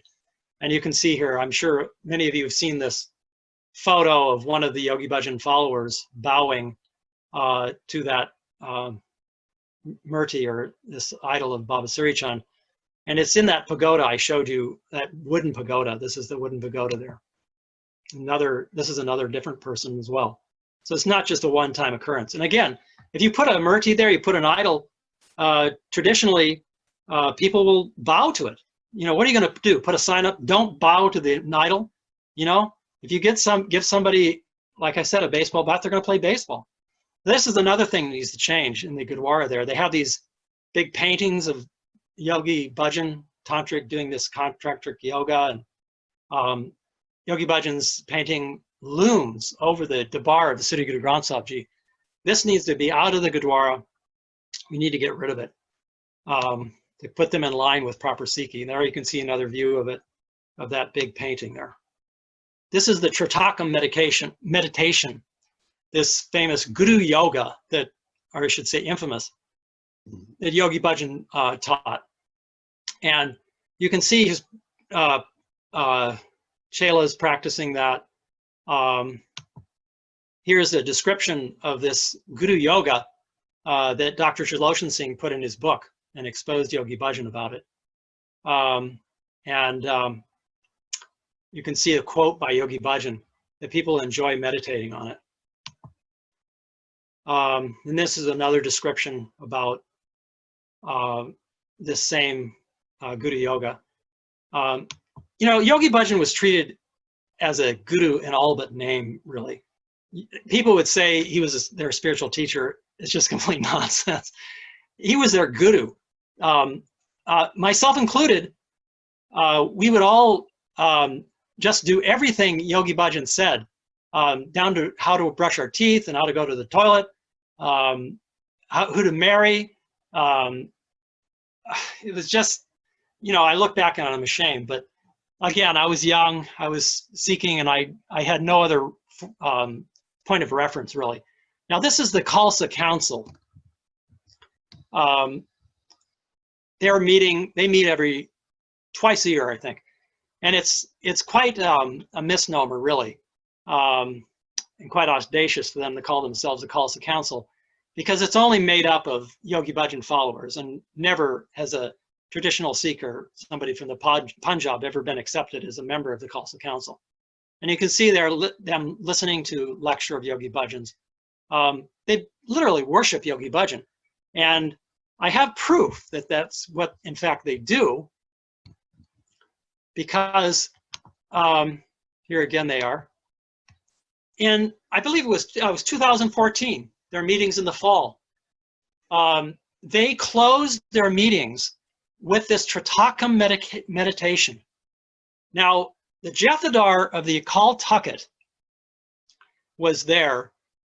You can see him right there in the center of the picture. I believe he was gone by the time they wrapped up their Khalsa Council meetings. He came to visit there. He never came to the Khalsa Council meetings. So I want to be fair about this and say that he wasn't there when the Khalsa Council did this Chertakum meditation of this Guru Yoga. I was just shocked when I read this. They sent out a Khalsa Council report, highlights from the fall of 2014. And it says, and I quote, "In closing the meetings, we did the Chertakum meditation together, and members shared how the Sri Singh Sahib," that's Yogi Bhajan's fake title that he made up, "touched our lives." So, there you got it. I mean, if you wanted any more proof that they treated Yogi Bhajan like their guru, there it is, right there. Now they're doing yoga inside the darbar, in the presence of Siddhi Guru Granth Sahib. This woman evidently has Ekonkar engraved on her yoga mat, which she's sitting on. This is complete Beadbi. I can point out many things. This all has to stop. And I'm hoping that when I'm there, my wife and I are there, we can try to guide people in transitioning through this, so we can get through this without them completely, disregarding Sikhi and cutting their hair if they were Sikhs, if they considered themselves to be Sikhs before, and taking off their dastars. Now, this is another activity, practice, that has to stop. In the Gurdwara, the Darbar of Siddhi Guru Granth Sahib Ji, they practice this Aquarian sadhana, which I talked about earlier, which involves a Hindu mantra and all this kachabani. And then they do those physical yoga. They put yoga mats down, sheepskins on the floor of the Darbar of Siddhi Guru Granth Sahib Ji. And in the presence of Siddhi Guru Granth Sahib Ji, they do this yoga, and it shouldn't be that way. It's a disrespect of Siddhi Guru Granth Sahib Ji, and it is a violation of the Sikh Maryada, for lack of a better word. And this all needs to change. This all needs to stop. It's okay if they do physical yoga with all the Yogi Bhajan mantras and everything, in maybe even in the Langar hall or something. I wouldn't be opposed to that. But the Gurdwara, the Darbar Siddhi Guru Granth Sahib Ji, is specifically reserved for meditation and reciting of Gurbani, the Sikh scriptures. And even they're inviting people to come for this sadhana, as they call it, which is a completely Hindu term. Excuse me. I have to drink water here.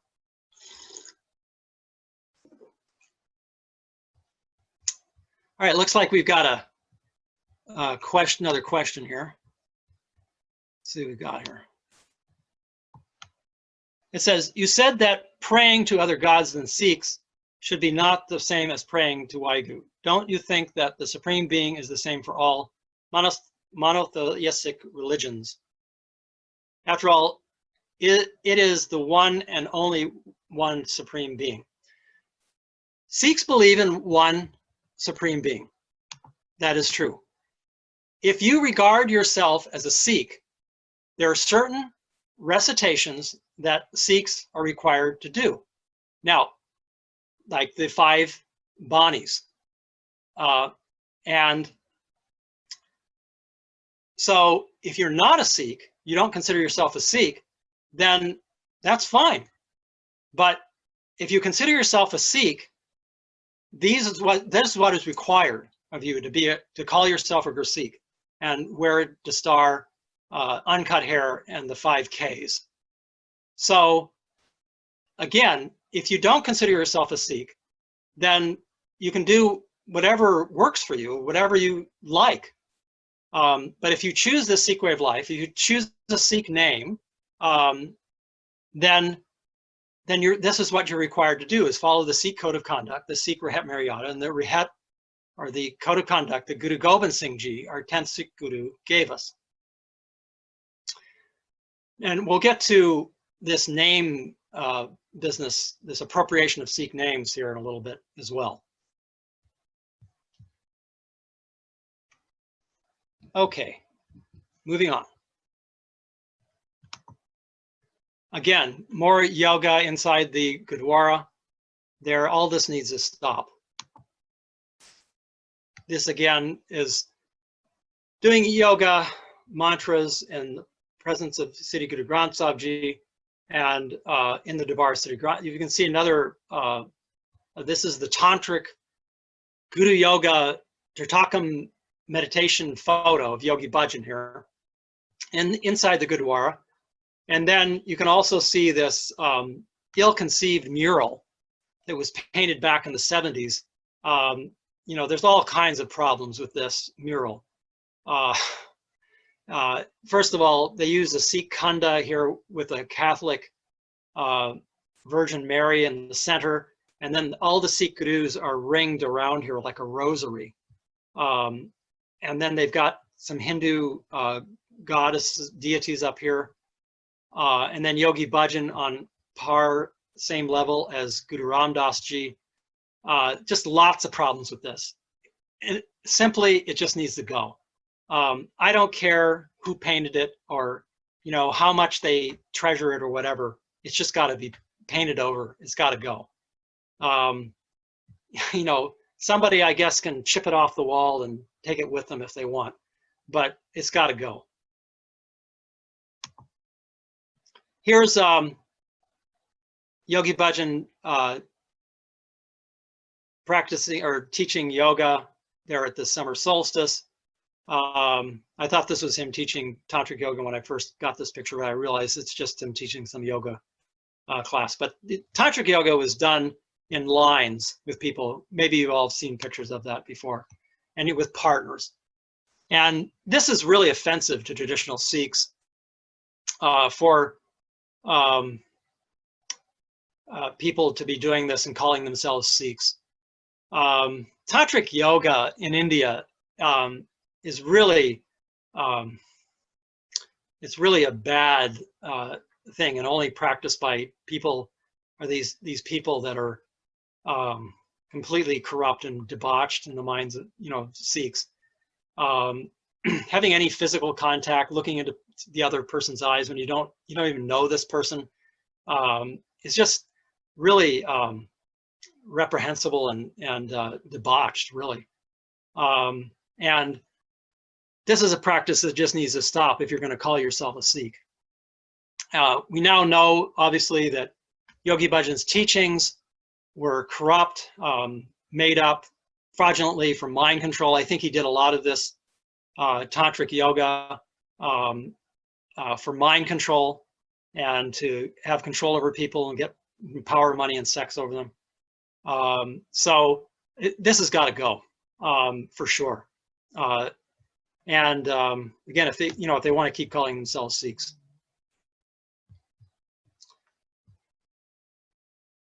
Okay, so let's see another question here.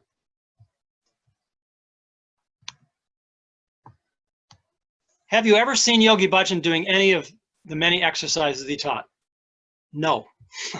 I never saw Yogi Bhajan do yoga. That's the short answer, and that's the truth. I never ever saw him do yoga. And it's really, you got a question. Since Yogi Bhajan called himself a yoga master, and you know, he had control over all these, you know, yogic powers and everything, why he died at a relatively young age, 75, of, you know, he had heart problems, diabetes, part of his feet were amputated from what I learned just today. He had somebody else's kidney that he got in an illegal kidney transplant in India. Anyway, it just, you know, goes on, his debauchery. And I don't know why, for the life of me, anybody would want to practice his corrupt teachings, or, you know, even try to separate them out. Anyway, I don't see it. Here's more of this Tantric Yoga. Now, granted, this is a couple doing something in, here in the middle of an exercise that they probably weren't instructed to do, but you can see how this breeds this kind of debauchery to do this Tantric Yoga. And this was an actual advertisement from back in the 70s for the Tantric Yoga that Yogi Bhajan was teaching. I've actually inserted here one of Yogi Bhajan's really phallic, disgusting drawings, actually, that he made. He's power written down here. He did these drawings back in the late 1980s. I had an art gallery, and I guess he considered that I would have some real expertise in art. So he drew these phallic drawings, and some of them are pretty disgusting, like this one. I've made other videos about them, and so it shows just how debauched and corrupt Yogi Bhajan was. Now, this is another picture of people during the Tantric Yoga break. And again, it just shows how these Tantric Yoga practices, I believe, create an atmosphere and environment for debauchery. Now, this is some text from the manuals that shows how the Yogi Bhajan teachings and Yogi Bhajan convoluted and twisted Sikhi and used it for his own agenda. He talks about, says, when Guru Nanak taught, he realized there were millions of suns and that we should only project our minds to the one who creates them all. For this, he practiced the mantra in E above. Well, he didn't. And the fact is that Guru Nanak was not a yogi. He was the first Sikh Guru, and Yogi Bhajan convolutes and twists these Sikh scriptures to fit his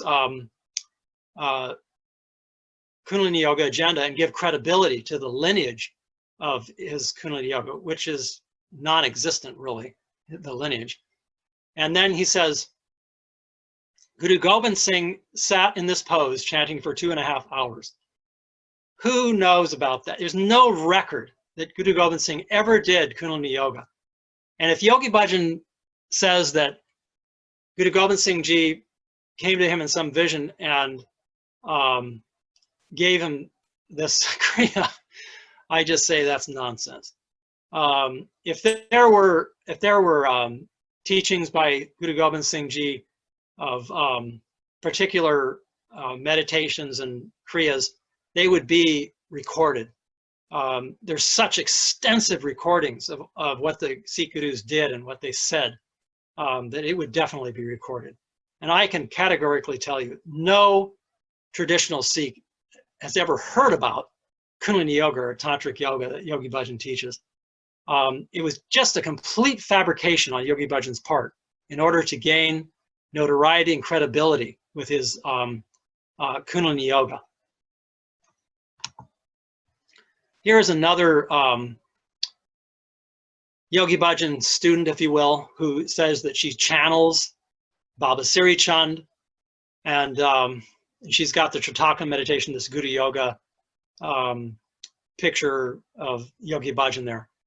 I really believe these people are under some kind of mind control, some kind of hypnosis that Yogi Bhajan put them in.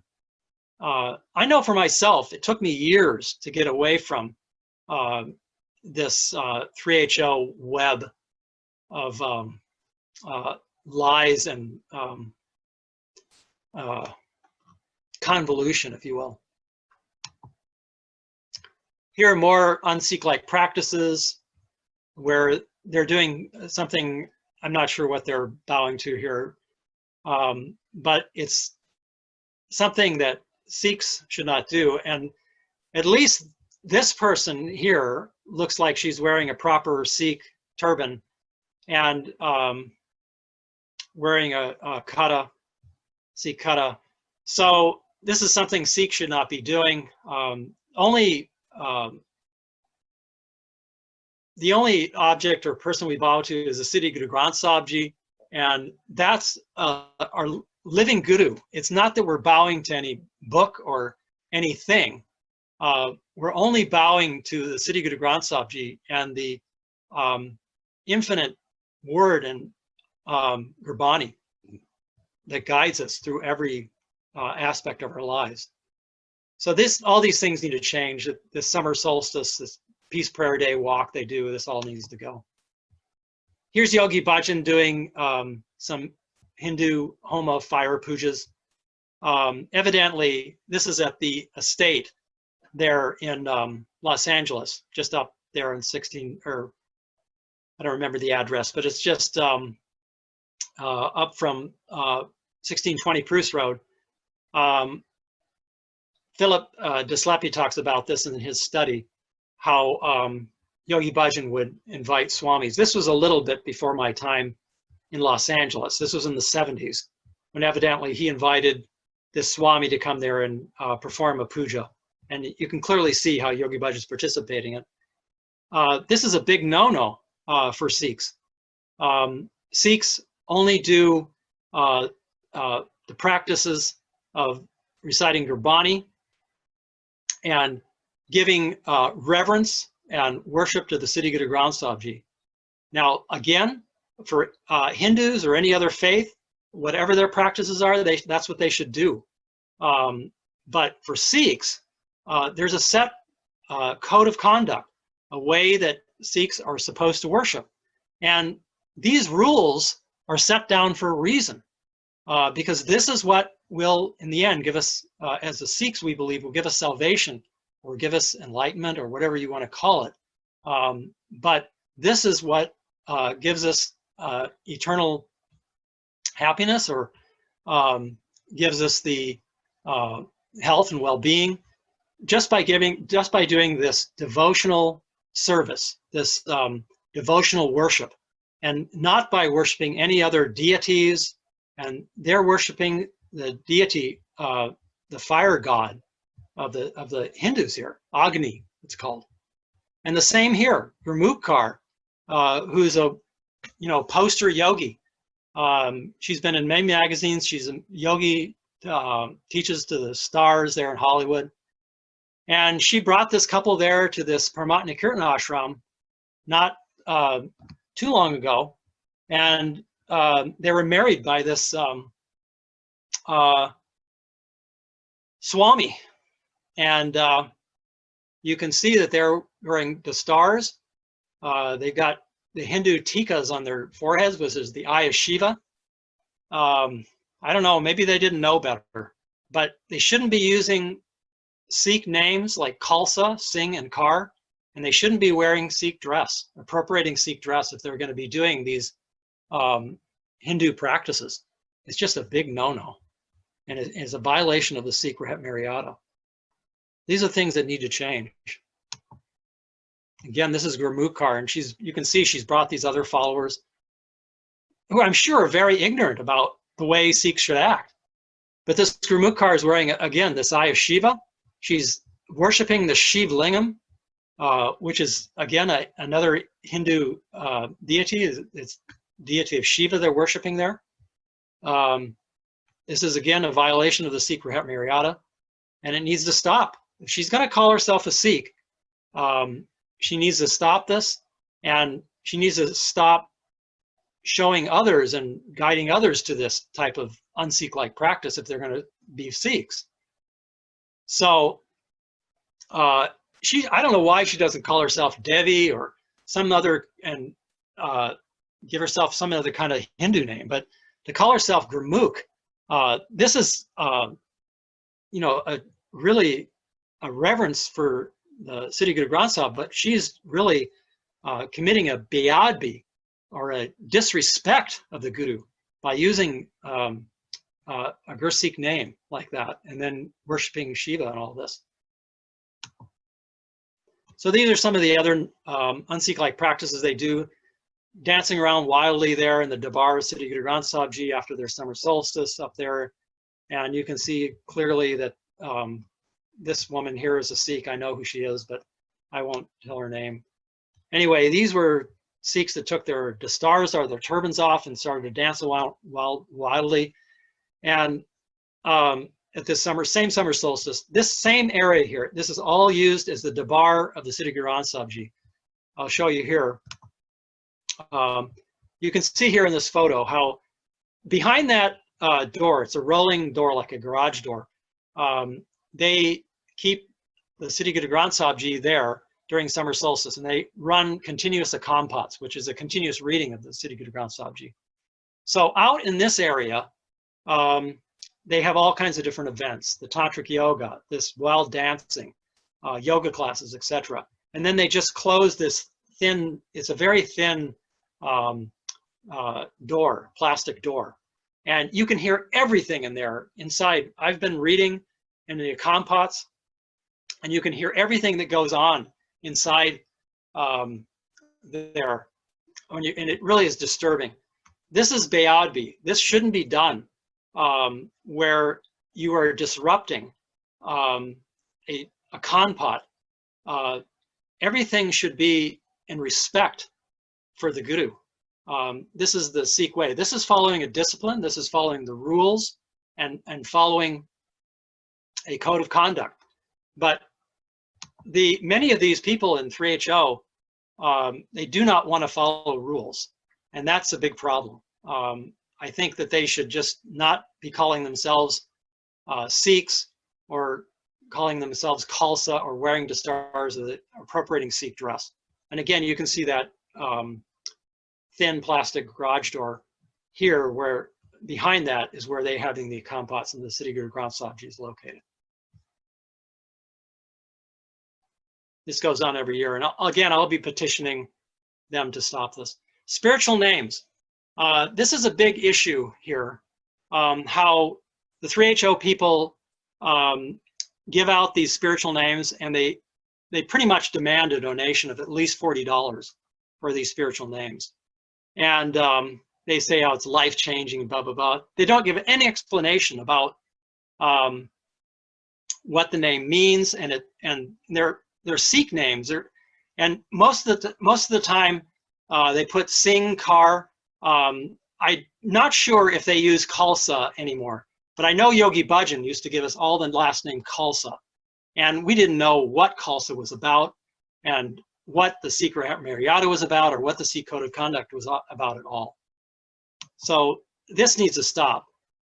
They evidently, I've heard from somebody in the inside that has told me they make thousands of dollars a month from this, of these getting donations from this. It says, please make a contribution of at least $40 per name. God knows how many more, you know, how much more people pay for these spiritual names when they think it's really special and something. They ask for their people's birth date, and they use this tantric numerology of Yogi Bhajan in order to choose these names. And they come up with some crazy names. Yogi Bhajan came up with names. There was one woman who was called Killer Car. And, you know, it's just, I think he was trying to insult us. I think he was trying to make a divide between us and the Punjabi community. He gave me the name Guru Sant, and Guru being separate from Sant. And so, of course, when I met Punjabis, they said, you can't be a guru. And I think that Yogi Bhajan really wanted to separate us from the Punjabi community because he wanted to create that animosity. I really do think that. I think he did that deliberately. And, you know, again, he used this astrology and this occult practice, which is against Sikhi. It says specifically in the Sikh Dharma not to use occult practices for anything, the picking of marriage dates or the picking of names, all these things like this. And the Siddhi Guru Granth Sahib talks about how every day is a good day to worship and give devotion to God. You don't have to pick a special time or have a pundit or some Brahmin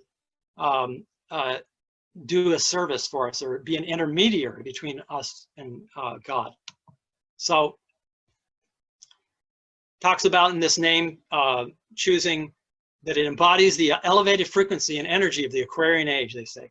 Aquarian age is an astrological concept and has no place in Sikhi. This all needs to change. And again, here it says, okay, here it says contribute 50 or more. Oh, this is for the, yeah, okay, so they had it more there and that thing. Okay, so here is the ranch where Yogi Bhajan lived. He died there, and it's right along that Highway 106. There's a screen, or how do you call it, a aerial view there of it.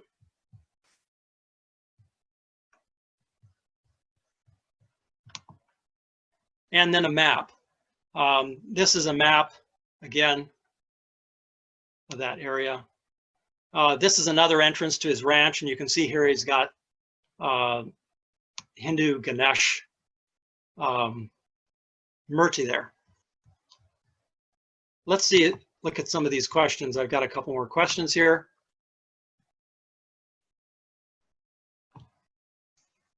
Okay.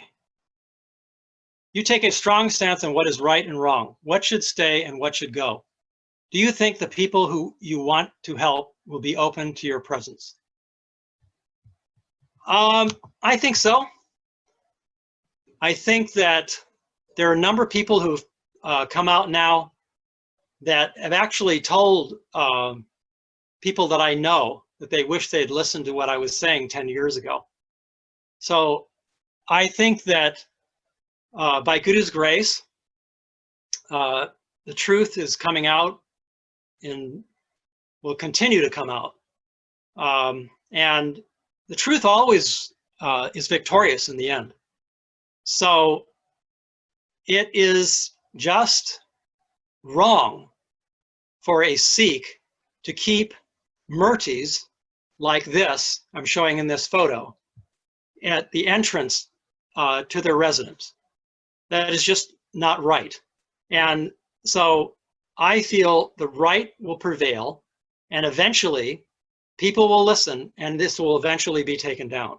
And Waheguru will guide us on how that will happen. I do have a very strong sense of what is right and wrong. I've been alive for 62 years, and I have a lot of experiences, and I feel like I am in a place now where I feel the most confident and the most strong, if you will, and most secure in my faith that Sikhi is the way that I have found to live my life. And that involves following the Sikh Dharma and following the Siddhi guidance only of the Siddhi Guru Granth Sahib Ji, and not some Baba or some, you know, customs officer who turned businessman and yogi, or whatever he wanted to call himself. You can see here how the Yogi Bhajan people there have created this big murti of Yogi Bhajan, bronze statue, and they literally prostrate themselves at Yogi Bhajan's death place. And Guru Gobind Singh Ji told us not to worship at the graves of the dead, but they do that anyway. Now, Yogi Bhajan kept a lot of ivory, which again, I've talked about before, how he was certainly not an advocate of animal rights. You can see him here with a fur coat, and this is not fake fur either, I know. And in these are real ivory tusks. He got all of these ivory pieces just before they put a ban on the purchase of ivory.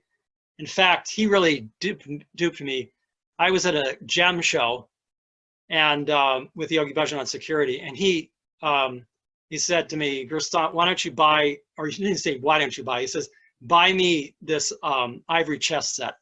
And so back then I didn't argue with him. I thought, you know, wow, I can do something for my teacher, and I can get lots of blessings by buying this. So I put it on my American Express card, and I really couldn't afford it. It was $1,200, as I remember. And so I'm sure that that ivory is here in this collection here. And what they really need to do is have an ivory crush day, you call it. And they just take all this ivory out and crush it and burn it. Because, you know, we don't want to go around where Sikhs are known to be hoarding ivory and encouraging this killing of endangered species. It's really abhorrent how he kept all kinds of endangered species. He has the big tusk of a I forget the name of the animal. Narwhal. It's a kind of like a whale that has a big tusk, and he had one of these tusks made into a staff. Oh, he just did all these, you know, just conspicuous consumption type things. He had Rolls Royces. I drove one of these from LA to New Mexico, and the heating broke on it, and I almost froze. This was back in I'd say the late 80s. Again, this worship of Baba Siri Chand there at the ranch needs to stop. They've got Yogi Bhajan's photo. I think a lot of this will stop on its own, but I really want to be there to let's put encourage them to put a stop to a lot of these anti-Sikh or un-Sikh-like practices. And you can see Gursant Singh, who's the CIO. He's the Chief Inspiration Officer over at SikhNet. He's worshiping there in front of this Baba Siri Chand murti or idol. You can see here. There it is in the background. There's Gursant Singh. For a Sikh, he shouldn't be doing that. Now, this is a really interesting story. I'll try to make it brief, but speaking of Gursant Singh tells this story about how he collected Yogi Bhajan's fingernails and kept them in his sacred Gutka Sahib, or Nitnam, which is the Gutka Sahib where we read our 5 banis from. And this is complete beadbi. It's just insane. I still am shocked when I hear this story, and they had never taken this down from the 3HO website. It's officially on the 3HO website, and here it is. You can see the title of it hanging on by my fingernails: Self-Sensory Human in Action. And there's Gursant Singh and his wife, and then he says here, I looked at the 10 perfect crescents. Each nail looked as though it had been trimmed with a laser beam. He's just glorifying Yogi Bhajan, such a psychopath. Psychopath? Is that how you pronounce it? Yeah. Anyway, the cut edges were perfectly smooth and perfectly even, despite having been cut with a very dull toenail clipper. Amazing, he says. Oh, like that's such a big deal. I kept the nail clippings in the napkin and placed them in my nitnam. And Yogi Bhajan said that, he said to him, he says, "You want these, right?" I replied in the affirmative. He smiled and said, "They will give you a lot of power and protect you." I took the folded napkin gracefully and thanked him. Now, if that's not treating Yogi Bhajan like a guru, I don't know what is. A Sikh would never do that. It's just abhorrent. I can't believe it. And he was the chief executive director, our officer of SikhNet. He's now evidently this chief inspirational officer of SikhNet. Okay, so again, here is this map, and I want to point out these 2 one-acre plots of land that I own there in New Mexico, and how we might use that to either create some kind of Sikh mission or some kind of Yogi Bhajan cult awareness center or something where people could come.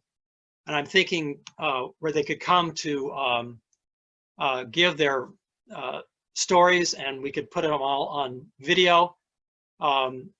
This is something that I've thought about a long time. And you can see here, this is an official boundary survey of both of those tracts of land. It's right at a perfect location that goes along the Yogi Bhajan Highway, and then is right at the entrance where you come into the Sombrio Road West. Here's a better aerial view here. And so you get off the highway coming from Santa Fe, turn right on this Highway 106, which is this Yogi Bhajan Memorial Highway. And this is one of the pieces of land, and the other one is here. And then you turn right here at this Sombrio Road West and go down to, this is where the whole campus is. The ranch, Yogi Bhajan's ranch, is down a little further on this 106. So you have to go by these 2 pieces of land whenever you enter or exit and go to Santa Fe or any place else, really, for that matter. So here's another shot of, this is the best piece here. This is from the Santa Fe County Assessor's Office there. And here I started on some plans with a planner in Santa Fe, professional planner. And like, again, my idea might be to create some nivasas or housing for people to come where they could stay on this land, or some kind of museum, Sikh museum, or some kind of museum that would respect survivors, you know, that have endured all of this abuse by Yogi Bhajan. Maybe we could tell their stories. Some kind of Sikh mission. Maybe we could do both. I mean, there's a lot of room here. And again, here's the map of that campus that comes around there. All right, this has been a couple hours we've been talking, and I hope people got some information out of this. I know that it was supposed to start at 6 or 8 originally, and then I changed it to 6. So we've been talking almost 2.5 hours, actually over 2.5 hours I've been talking. And I'll try to do these every week. So please have your questions ready. I don't know why the little hand hasn't popped up. If people wanted to ask an audio question, I know that when my wife tried this and we tried a test run, the little hand popped up. So I don't know why that's not happening here. I'll try to work on that and see if there's something I'm missing here. Because I'm sure people wanted to ask some questions verbally. And then we'll try to make some times that might be more accommodating for people in India and other places in the world too. But like I said, I'm going to try to do this every week so we can get updates on what's happening in the Olive Branch investigation into these abuses of Yogi Bhajan, and we can discuss all these things. I'm really committed to help in this transition. That's my main focus now. I'm somewhat semi-retired, and that's what I'm going to be spending my time on. Oh, one more question. Let's see here.